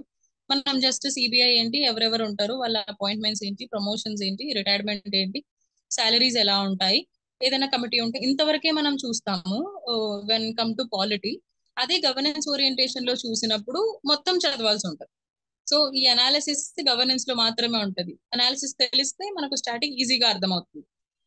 సో ఖచ్చితంగా రెండింటిని బ్యాలెన్స్ చేసి చదవాలి. దెన్ ఎథిక్స్ కూడా నేనైతే నెగ్లెక్ట్ చేశాను, బట్ డోంట్ నెగ్లెక్ట్. ఎథిక్స్ కి కూడా మంచి వెయిటేజ్ ఉంటది ఎగ్జామ్ లో, అన్ని బ్యాలెన్స్ చేయండి. యా, సో పాలిటీ అంటే మీరు లక్ష్మీకాంత్లో చూసేసి క్లియర్గా ఆర్టికల్స్ ప్రకారం చదువుతుంటారు. And governance is application of polity. So మీరు పర్టికులర్ ఈచ్ అండ్ ఎవ్రీ బాడీకి సంబంధించి వాళ్ళ అడ్మినిస్ట్రేటివ్ వెబ్సైట్లోకి వెళ్ళి వాళ్ళ యొక్క ఫంక్షన్స్ ఏంటి, వాళ్ళ యొక్క ఆర్గనైజేషన్ ఏంటని చూసి మీరు నోట్స్ ప్రిపేర్ చేసుకోండి. So that will be your governance. Now Swathi గారు, ఇప్పుడు ఏంటంటే మొన్న పేపర్ March 17th పేపర్ అనేది చాలా lengthy paper and most of the people are treating it as moderate to difficult. So దానివల్ల ఏమైపోయిందంటే మెయిన్స్ మీద ఇంకెంత డిఫికల్ట్గా ఇస్తాడో అని చెప్పి వీళ్ళందరూ కూడా ఉన్నారు. సో మనకి మ్యాక్సిమం 3.5 to 4 months టైం ఉంటుంది. అండ్ ఆ టైంలో ఏ రకంగా ప్రిపేర్ అవ్వాలి, ఇప్పుడు నోట్స్ రాసుకోవడం స్టార్ట్ చేయాలా, లేకపోతే ఇప్పుడు ఏ రకంగా ప్రిపేర్ ఈ 3.5 to 4 months టైంలో? ఒకటండి, ప్రిలిమ్స్ ప్రిలిమ్స్ కు వేస్తే మాత్రం ఒక క్వశ్చన్ కి ఒకే ఆన్సర్ కరెక్ట్ ఉంటుంది.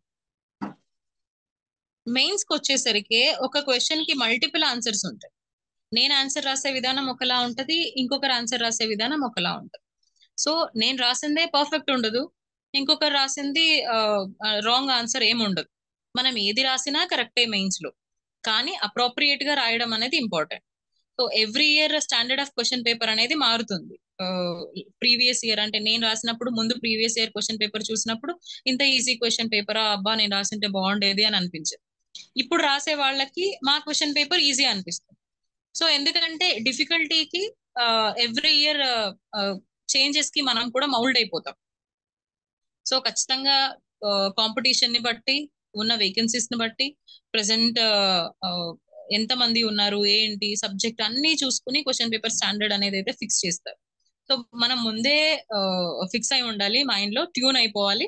క్వశ్చన్ పేపర్ టఫ్ గానే ఉంటది, క్వశ్చన్ పేపర్ టఫ్ గా ఉంటది. అలాగని హిస్టరీ ఎగ్జామ్ రాసేటప్పుడు ఎకానమీ రాసేటప్పుడు సైన్స్ అండ్ టెక్నాలజీ ఏమి ఇవ్వరు, హిస్టరీనే ఇస్తారు. కాకపోతే హిస్టరీలో ఎప్పుడు కాన్సన్ట్రేట్ చెయ్యనివి, ఇంతకు ముందు ఇవ్వని క్వశ్చన్స్ కొన్ని, ఆల్రెడీ అడిగిన క్వశ్చన్స్ కొన్ని, సో ఇలా ఇస్తారు అనమాట.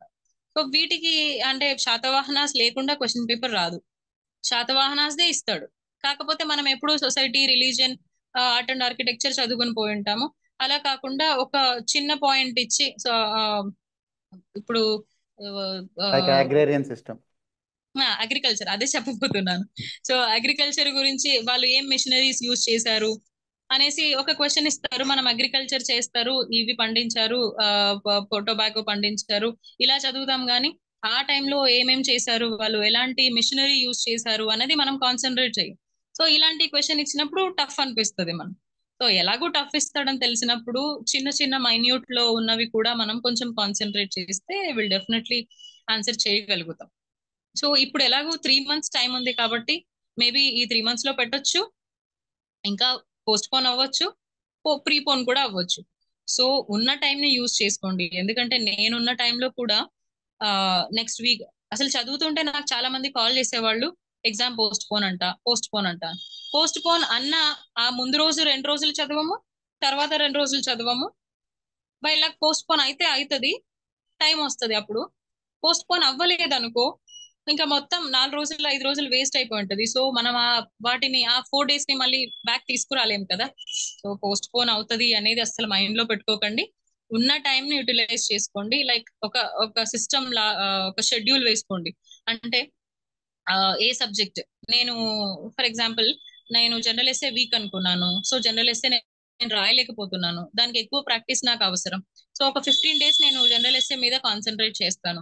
హిస్టరీ నాకు కొంచెం ఐడియా ఉంది, నేను ఈజీగా ఆన్సర్ రాయగలను, అదొక 1 week వేసుకుంటాను. సైన్స్ అండ్ టెక్నాలజీ నాకు అసలు ఏమీ రాదు, జీరో నాలెడ్జ్. సో 1 month నేను సైన్స్ అండ్ టెక్నాలజీ కోసం చదువుతాను. మీకు 5 months టైం ఉందా? ఆ 5 months లో మినిమం 3 months మనం చదువుకోవడానికి, మనం ఆన్సర్ మేకింగ్ కి వీటికి టైం తీసుకుంటే మిగిలిన 2 months ని రివిజన్ చేసుకోవచ్చు. ఎందుకంటే మనం డిస్క్రిప్షన్ రాయడం వల్ల ఏం రాయాలనుకుంటామో అది అంతా అస్సలు రాయం. మనం చదివింది 50% పెట్టగలిగితే కూడా మంచి స్కోర్ వస్తుంది మనకు. బట్ ఆ 50% కూడా గుర్తురాదు, 10% మాత్రమే గుర్తొస్తుంది ఎగ్జామ్ హాల్లో. సో రివిజన్ అనేది చాలా ఇంపార్టెంట్. సో రివిజన్ ఎన్ని రోజులు చేయాలి, ఎన్ని రోజులు చదవాలి, ఎన్ని ఎగ్జామ్స్ రాయాలి అనేది కూడా ముందే ఒక ప్రాపర్ షెడ్యూల్ అనేది ప్రిపేర్ అవ్వండి. మంచి టెస్ట్ సిరీస్ లో జాయిన్ అవ్వండి, అది ఖచ్చితంగా హెల్ప్ఫుల్ అవుతుంది. యా. సో ఫైనలీ మెయిన్లీ మీరు your an SI before becoming deputy collector. So అలాగా ఆ టైంలో మీరు వర్క్ చేస్తూనే ప్రిపరేషన్ ఎలా బ్యాలెన్స్ చేశారు, రివిజన్ ఎలా కుదిరింది మీకు? Because SI we know how hectic it is. So ఆ టైంలో మీకు రివిజన్ ఎలా కుదిరింది? యాక్చువల్లీ నేను 2018 నుంచి 17 నుంచి నేను సబ్ ఇన్స్పెక్టర్ గా వర్క్ చేస్తున్నానండి. కానీ నా బిజీ స్కెడ్యూల్స్ ఉండడం వల్ల రెగ్యులర్ 24/7 వర్కింగ్ ప్యాటర్న్ అనేది ఉంటుంది పోలీస్ డిపార్ట్మెంట్. సో కొంచెం నాకు ఎక్స్క్లూజివ్ గా టైం కావాలి, నేను సెల్ఫ్ స్టడీస్ అనేది కాన్సన్ట్రేట్ చేయాలి అని చెప్పి నేను లీవ్ తీసుకుని హైదరాబాద్ వచ్చేసాను. సో దానివల్ల నాకు అంటే కొంచెం హెల్త్ ఇష్యూస్ కూడా ఉండడం వల్ల ఆ టైంలో నేను హైదరాబాద్ వచ్చి ఇక్కడే ప్రిపరేషన్ స్టార్ట్ చేశాను. ఈ టైంలో నేను పూర్తిగా లీవ్ లో ఉండడం వల్ల నాకు ఎక్కువ టైం స్టడీస్ మీద కేటాయించడానికి వచ్చింది. బట్ మైండ్ లో నేను లీవ్ లో ఉన్నానన్న సంగతి గుర్తుంది. దెన్ పర్సనల్ లైఫ్ కూడా సాక్రిఫైస్ చేస్తూ లీవ్ లో ఉండి మనం హైదరాబాద్ లో యాజ్ అ పోలీస్ డిపార్ట్మెంట్ గా నుంచి వచ్చిన ఒక ఆఫీసర్ గా నేను బయటకు వచ్చి కామన్ మ్యాన్ లా ఉండడం, కామన్ పర్సన్ లా ఉండడం అనేది క్వైట్ కొంచెం అన్కంఫర్టబుల్ గా ఉంటుంది అనమాట. అరే ఏంటి ఇక్కడ ఇలా ఉంది, ఇలా అడ్జస్ట్ అవ్వాలా, ఇక్కడ ఉండాలా అని. బట్ అవన్నీ మర్చిపోయి మనం ఎందుకు పర్పస్ కోసం వచ్చామో అని గుర్తుపెట్టుకున్నాను. సో ఈ కన్సిస్టెన్సీ ఆఫ్ ప్రిపరేషన్ అనేది ఉన్నింది నేను వచ్చినప్పటి నుంచి అయితే. ఎందుకంటే చాలా తక్కువ టైం ఉంది, తక్కువ టైంలో 5 years 6 years నుంచి చదివిన వాళ్ళు ఉంటారు, 10 years నుంచి చదివిన వాళ్ళు ఉంటారు.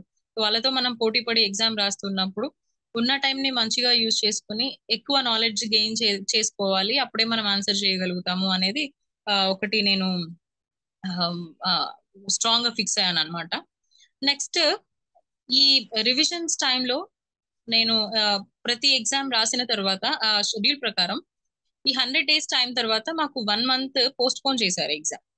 సో ఈ పోస్ట్ పోన్ చేసిన టైం ని వేస్ట్ చేసుకోకుండా స్టార్టింగ్ లో హరిగా మనము యూనిట్ టెస్ట్లు అంటే లైక్ ఆ యూనిట్ ని ఆ రోజు ఎగ్జామ్స్ ఇలా రాయడం వల్ల కొన్ని మిస్ చేసేసి ఉంటాం. కొన్ని టాపిక్స్ ని మల్టిపుల్ టైమ్స్ చూసుకుని ఉంటాము, కొన్ని ఏమో మనకు సోర్సెస్ దొరుకుండవు. సో ఇలాంటి వాటి మీద కాన్సన్ట్రేట్ చేశాను అనమాట. నేను ఆ పోస్ట్ పోన్ చేసిన ఆ 1 month నేను ఏవేవైతే మిస్ చేశానో వాటిని మళ్ళీ రాసుకోవడం, వాటిని మళ్ళీ వెరిఫై చేసుకోవడం, ఇంకా బెస్ట్ ఆన్సర్స్ ఎవరైనా రాస్తే మాక్ టెస్ట్లు రాసేటప్పుడు వాళ్ళ దగ్గర వాళ్ళ కాపీస్ తీసుకోవడం, వాళ్ళు ఏ సోర్స్ నుంచి రాశారో వాటిని స్క్రీన్ షాట్స్ తీసుకోవడం. వీటితో పాటు ఇప్పుడు ప్రజెంట్ ఏ క్వాలిటీలో నేను ఆన్సర్ రాస్తున్నానో ఈ క్వాలిటీని ఇంకొంచెం పెంచుకోవడానికి అట్లీస్ట్ ఒక్కొక్క మార్క్ నుంచి అంటే ఒక్కొక్క క్వశ్చన్ నుంచి ఒక హాఫ్ మార్క్ నేను ఇంక్రీజ్ చేసుకోవడానికి ఏం చేయగలను అనేది ఒక ఎక్సర్సైజ్ చేశాను. ఇదే టైంలోనే మళ్ళీ రివిజన్ స్టార్ట్ చేశాను అనమాట ఆ 1 month లో. ఇప్పుడు 1 month లో పోస్ట్ పోన్ చేసిన ఆ 1 month లో 1 week నాకు అడిషన్స్ కి వాల్యూ అడిషన్స్ కి పట్టిన, లేదా ఫర్ ఎగ్జాంపుల్ 10 days పట్టినా కూడా ఇంకా 20 days టైం ఉంది. ఈ 20 days లో 5 days ఎగ్జామ్ ముందు ఉన్న 5 days ఈ జర్నీస్ అనో లేకపోతే హెల్త్ ఇష్యూస్ అనో పక్కన తీసిస్తే ఇంకొక 10-15 days మనకు టైం ఉంటుంది. ఈ 10-15 days లో 3 days ఒక సబ్జెక్టా, 2 days ఒక సబ్జెక్టా, లేదా 1 week ఒక సబ్జెక్టా అన్నది మన స్టాండర్డ్స్ అండ్ మన కెపాసిటీని బట్టి నేను టైం తీసుకుని ఆ టైంలో రివిజన్ కంప్లీట్ చేశాను. ఈ రివిజన్ ప్రాపర్ గా జరగడానికి అంటే నేను మా ఫ్రెండ్ కంబైన్డ్ స్టడీస్ చేశామన్నమాట. సో దానివల్ల నేను కొంచెం డల్ ఉన్నప్పుడు తను నన్ను సపోర్ట్ చేయడము, తను డల్ ఉన్నప్పుడు నేను తనని మోటివేట్ చేయడము. సో ఇద్దరం చదువుకోవడం వల్ల మల్టిపుల్ రివిజన్స్ అనేది మాకు కుదిరింది. సో రివిజన్ ఆ రకంగా అంటే మీ కంపానియన్ ఎప్పుడైనా కంపానియన్ ఉన్నప్పుడు రివిజన్ అనేది చాలా ఈజీగా అవుతుంది without getting Yes. Bored. So those are the good words. And one more thing madam చెప్పింది ఏంటంటే ఇప్పుడు కానీ మీరు నెక్స్ట్ ఏమవుతుంది, పోస్ట్ పోన్ అవుతుందా లేదా, కట్ ఆఫ్ ఎంత ఉంటుంది. ఇప్పుడు మెయిన్లీ ఇష్యూ ఏంటంటే కట్ ఆఫ్ గురించి. కట్ ఆఫ్ ఎంత ఉంది అనేది మీరు ఆలోచిస్తూ కూర్చుంటే ఈ 15 రోజులే లాస్ట్లో మిస్ అయ్యామని అనుకుంటారు. So start your preparation now it self. Last question, మన స్టూడెంట్స్ అడుగుతున్న క్వశ్చన్స్ ఏంటంటే మీరు ఆన్సర్స్ రాసినప్పుడు ఫస్ట్ టు 15th క్వశ్చన్స్ అన్ని వరుసగా రాశారా, ఆర్ అదర్వైజ్ ఇన్ బిట్వీన్ ఏదైనా రాస్తూ ఉన్నారా అనేది క్వశ్చన్ అడిగారు. Right, in your words. 5 questions for example, 5 questions sorry ఒక 15 questions మనం ఆన్సర్ చేయాలనుకున్నప్పుడు 15 questions అంటే 30 questions ఇచ్చి ఉంటారు 1 or 2 అని. ఈ 30 questions మనం చదవాలి. చదివిన తర్వాత 15 questions మనకు ఆన్సర్ రాసేటప్పుడు న్యాచురల్ గా మినిమం 7 to 8 questions మనకు బాగా తెలిసినా ఉంటాయి. రెస్ట్ ఆఫ్ 5 questions ఒక 3 ఏమో మనం కొంచెం మేనేజ్ చేసి రాయొచ్చు, ఇంకొక 2 ఏమో అసలు ఏం తెలియదు. సో ఏం తెలియదు అన్నవి మనం స్టార్టింగ్ రాసామనుకో ఒక ఇంప్రెషన్ పడిపోతుంది, ఈ అమ్మాయికి ఏమి రాదు, లేకపోతే ఈ ఎగ్జామ్ రాసిన వారికి ఏం తెలియదు అని.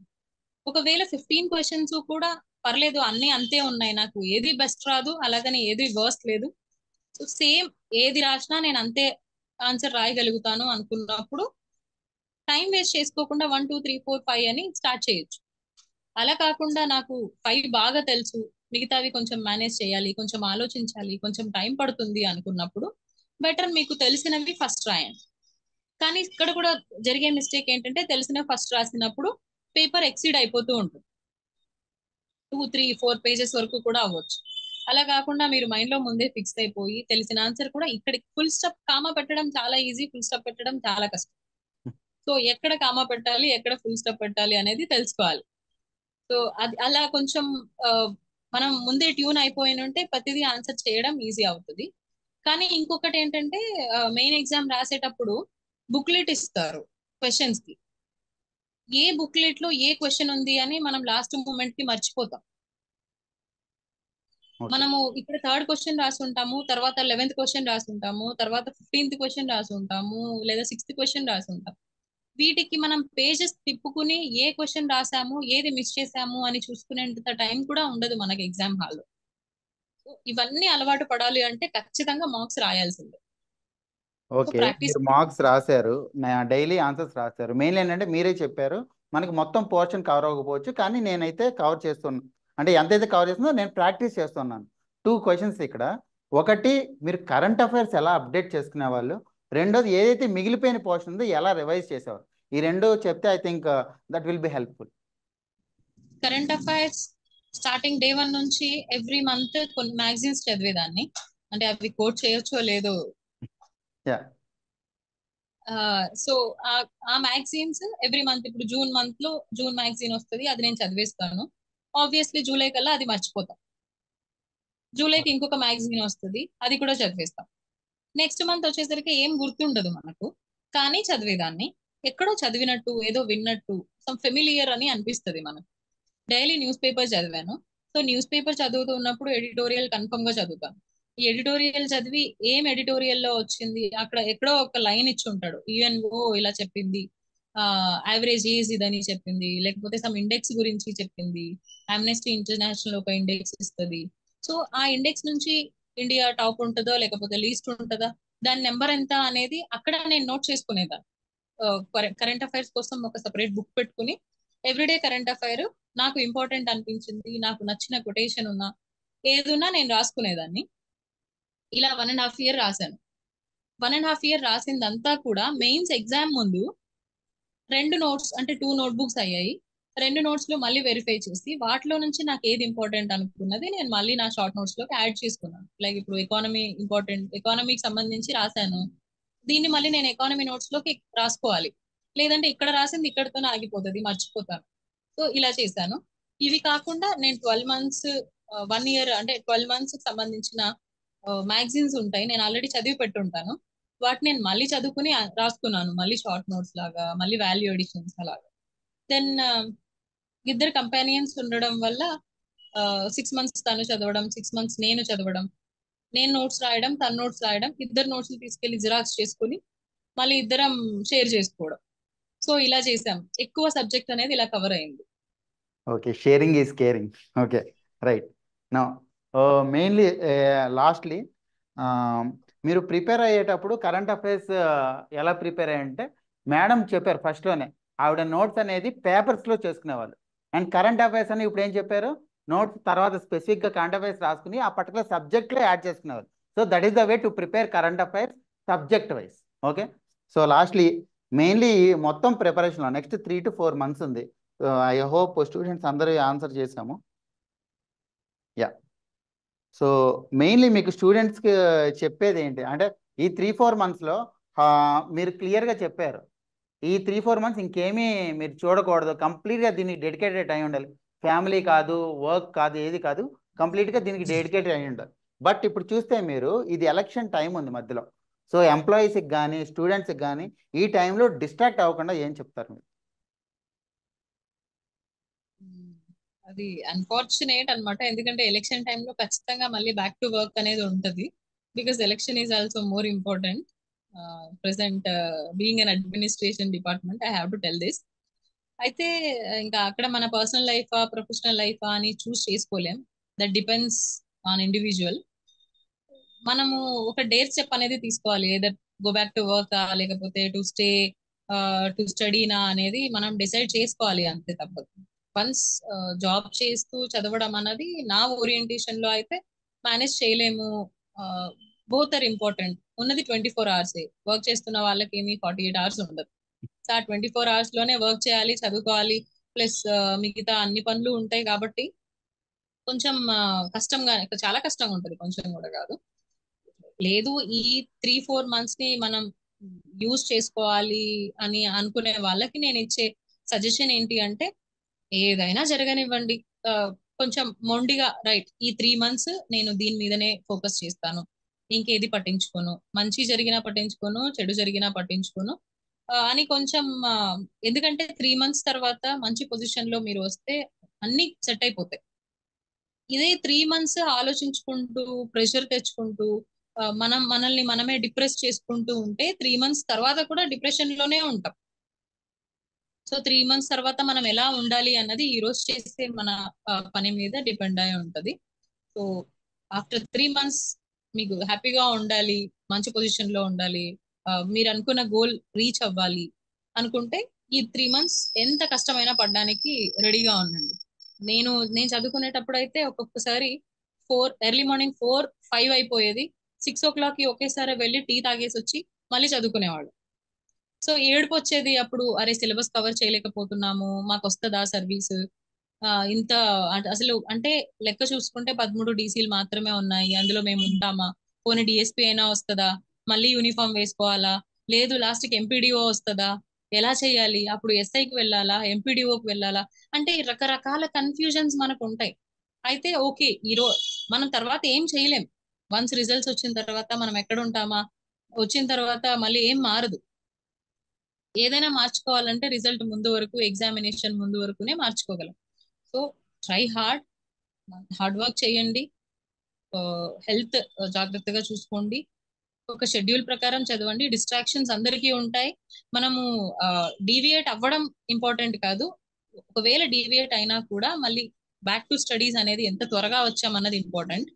ఎందుకంటే చాలా అంటువర్డ్ ఇన్సిడెంట్స్ జరుగుతాయి, అన్ఫార్చునేట్ థింగ్స్ చాలా జరగవచ్చు, ఫ్యామిలీ, ఫ్రెండ్స్, ఏదో ఒక విషయంగా హెల్త్ ఇష్యూస్ ఇలా. సో ఇవి జరిగినప్పటికీ కూడా మనం కోలుకుని ఓకే 1 day వేస్ట్ అయింది, సరే సెకండ్ డే వేస్ట్ అవ్వకుండా యూజ్ చేసుకుందాం అన్న ఆలోచనలో ఉండాలి. కొంతమంది ఏం చేస్తారు, అబ్బా ఈ రోజు వేస్ట్ అయింది, నిన్న వేస్ట్ అయిందని ఆలోచిస్తూ ఈ రోజు కూడా వేస్ట్ చేసుకుంటారు. సో అలా కాకుండా వేస్ట్ అయిన దాన్ని మనం బ్యాలెన్స్ చేసుకోవాలంటే నిన్న 6 hours చదివితే ఈ రోజు 8 hours చదవండి. డిస్ట్రాక్షన్స్ అవ్వకుండా ప్రాపర్ షెడ్యూల్ వేసుకుని మనం ఏం చదవాలో అది చదివితే సరిపోతుంది. అనవసరమైనవి చదవాల్సిన అవసరం లేదు. సిలబస్ ని ముందు పెట్టుకుని యాజ్ పర్ సిలబస్ ఏముందో అదే చదవండి. అదే చదివితే ఆల్మోస్ట్ మనం ఆన్సర్ రాయగలుగుతాం. ఎందుకంటే అదర్ లాంగ్వేజెస్ లోనో ఇంకేదేదో ఇవ్వరు, మనకు సంబంధించినవే ఇస్తారు. ప్రిలిమ్స్ క్వాలిఫై అయ్యారు అంటే మంచి సబ్జెక్ట్ ఉంటది ప్రతి ఒక్కరికి. తేడా ఉండొచ్చు ఎవరికి ఎలా రాస్తారు అని, అయితే అందరికి మినిమం నాలెడ్జ్ ఉంటేనే ప్రిలిమ్స్ క్లియర్ అయ్యి మెయిన్స్కి వస్తారు. సో దాని గురించి వరి అవ్వాల్సిన అవసరం లేదు. ఇంతకు ముందు చెప్పినట్టుగానే మీకు ఎక్కువ మంచి మార్క్స్ ఏ సబ్జెక్ట్ లో వస్తున్నాయి అనేది చూసుకుని దాన్ని ఇంకా పెంచుకోండి. మీకు మరీ నెగిటివ్ లో ఉన్నారు, 40 మార్క్స్ వస్తున్నాయి, 30 మార్క్స్ వస్తున్నాయి అనే వాటిని అట్లీస్ట్ 75 మార్క్స్ వచ్చేలాగా చూసుకోండి. On and average each paper లో 75 మార్క్స్ తెచ్చుకోగలిగితే మంచి స్కోర్ వస్తుంది. సో ఇప్పుడైతే అది ఇంకా కొంచెం పెంచుకుని మినిమం 90 మార్క్స్ అయితే పెట్టుకోవాలి మన target. Okay, right. So thank you Swathi గారు. I think those are the nice words preparation కోసం. సివిక్ సెంటర్ తరపు నుంచి ఈ 1st of April దగ్గర నుంచి ఏపీపీఎస్సి గ్రూప్ 1 నైపుణ్యత స్టార్ట్ అవుతుంది 2024ది, right. So everyday answer writing programme అది for the next 100 days. So interested ఉన్న వాళ్ళు జాయిన్ అవ్వచ్చు, right. And thank you Swathi గారు for attending session. Even amidst ఇంత హెక్టిక్ షెడ్యూల్లో కూడా అడిగిన వెంటనే జాయిన్ అయ్యారు. So thank you for joining the session. Thank you for your great words. Thank you. Thank you, sir. Thank you. Meeru, I think the way I spoke with her every time, the way she brings integrity to the post, aa post ki andam adi. So keep doing that and keep rocking. Thank you everyone. Thank you. Have a good day. Yeah. So APPSC Group 1 Naipunyata 2024, it starts from April 1st. దీంట్లో everyday answer writing ఉంటుంది, everyday 5 questions ఇస్తారు, and Saturday break ఉంటుంది. Saturday break తర్వాత మళ్ళీ Sunday అనేది full length test with 30 questions, దాంట్లో 15 రాయాలి మీరు. అండ్ జనరల్ ఎస్సే టెస్ట్ వచ్చేసరికి 4 ఉంటాయి. మధ్యలో రివిజన్ టెస్ట్ కూడా పెట్టాము, ఆ రివిజన్ టెస్ట్ 5 ఉంటాయి. And at the end 7 full length test ఉంటాయి. అండ్ ఎవ్రీథింగ్, ప్రతి ఒక్క టెస్ట్కి కూడా మీకు మోడల్ ఆన్సర్స్ ఇస్తారు. అండ్ ప్రతి టెస్ట్ అయిపోయిన తర్వాత, అంటే ఎవ్రీ వీకెండ్ టెస్ట్, సండే జరిగిన టెస్ట్ తర్వాత మీకు క్లాస్ డిస్కషన్ ఉంటుంది. క్లాస్ డిస్కషన్లో మ్యాక్సిమం డౌట్స్ క్లియర్ అవుతాయి. ఆ తర్వాత ఇండివిజువల్గా ఎలా రాయాలి, చాలామంది ఏంటంటే ఎంతసేపు రాయాలి ఒక్కొక్క క్వశ్చన్ అన్నారు. స్వాతి గారు చెప్పినట్టు 15 questions కవర్ చేయాలి. మనకుందంత 3 hours ఉంది, 180 minutes ఉంది. సో పర్ క్వశ్చన్ వచ్చేసరికి 12 minutesలో రాయగలగాలి. అది 12 minutesలో ఒక్కొక్క క్వశ్చన్ రాయగలగాలి, రైట్. 15 questions కవర్ చేయాలి. అండ్ దీనికోసం అని చెప్పి మీకు ఇండివిజువల్గా ఏమైనా డౌట్స్ ఉంటే 1-to-1 ఇంటరాక్షన్లో కూడా క్లియర్ చేస్తారు. These are the services that we will be providing from 1st of April. It is a 100-day program which is available in online and offline, which is available in English and Telugu, right. Inka courses సంబంధించి ఏమైనా doubts ఉంటే I will be taking up, please let me know. Fee వచ్చేసరికి 70134 మీకు వెబ్సైట్లోనే ఉంది. And 701349501 అని ఇక్కడ phone number కూడా ఉంది. మీకు వెబ్సైట్లో detailed schedule and it starts with geography, detailed schedule అంతా ఉంది. అండ్ డీటెయిల్ షెడ్యూల్ మీరు చూడొచ్చు, ఏ రకంగా ఏ షెడ్యూల్ అంటే మీకు చెప్పారు స్వాతి గారు, ఎవ్రీడే షెడ్యూల్ మీరు ప్రిపేర్ చేసుకోవాలని. So on your behalf we're doing it and we're giving it to you, okay. So ఏ సోర్సెస్ చదవాలని కూడా అడిగారు. అండ్ తెలుగు మీడియం సంబంధించి ఐ థింక్ మీకు అది డిసడ్వాంటేజ్. స్వాతి గారు చెప్పినట్టు మీ అడ్వాంటేజ్ని ఎక్సెల్ చేసుకోండి. మీకు డిసడ్వాంటేజ్ సోర్సెస్ అనేవి తక్కువ ఉండడం, but make sure that you have a companion in order to leverage that, okay.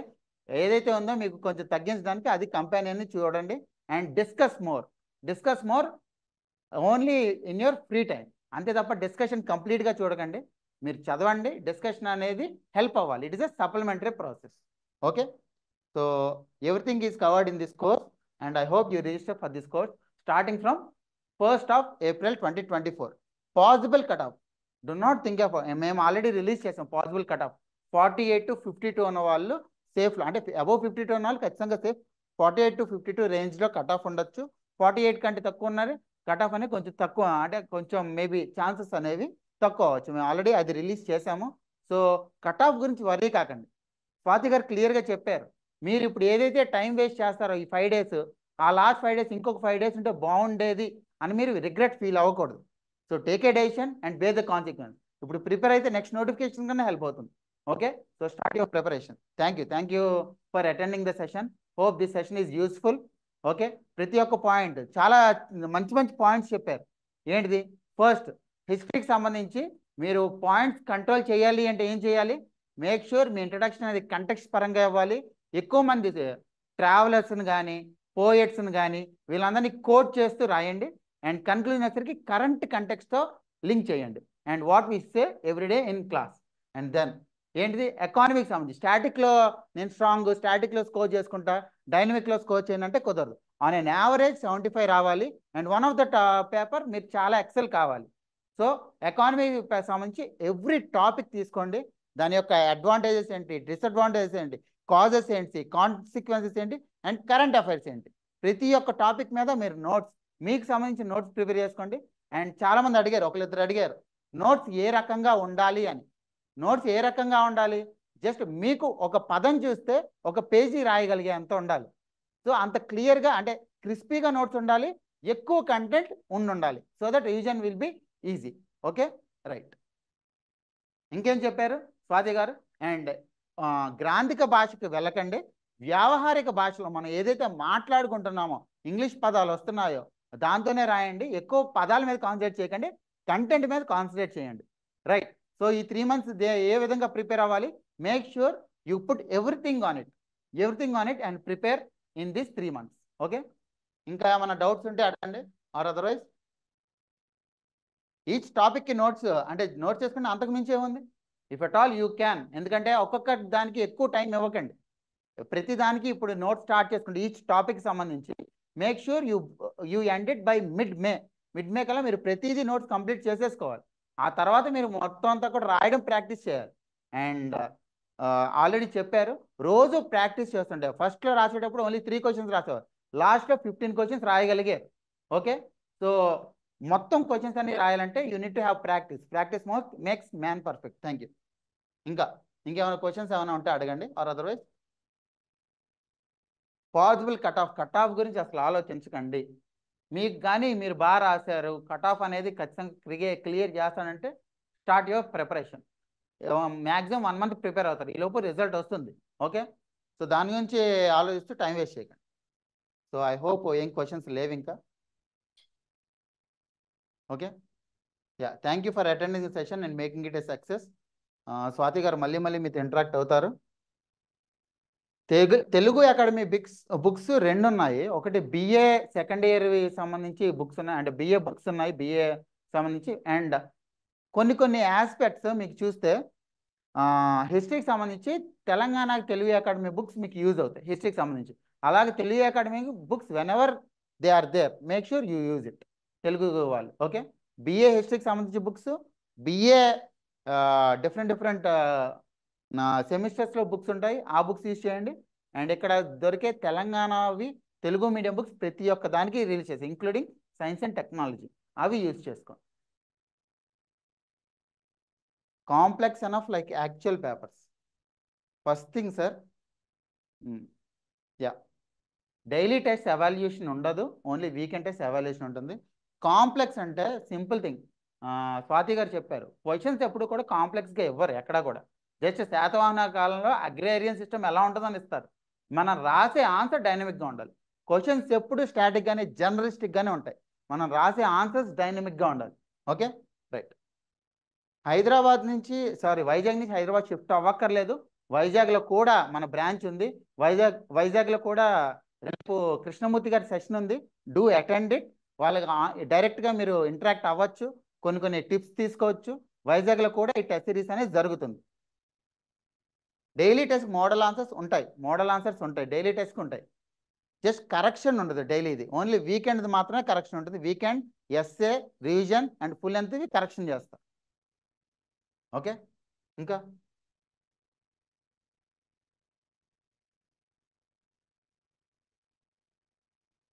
2-3 సార్లు అడిగారు, ఫస్ట్ స్టాటిక్ పోర్షన్ ప్రిపేర్ అయ్యి మళ్ళీ డైనమిక్ ప్రిపేర్ అవ్వాలని.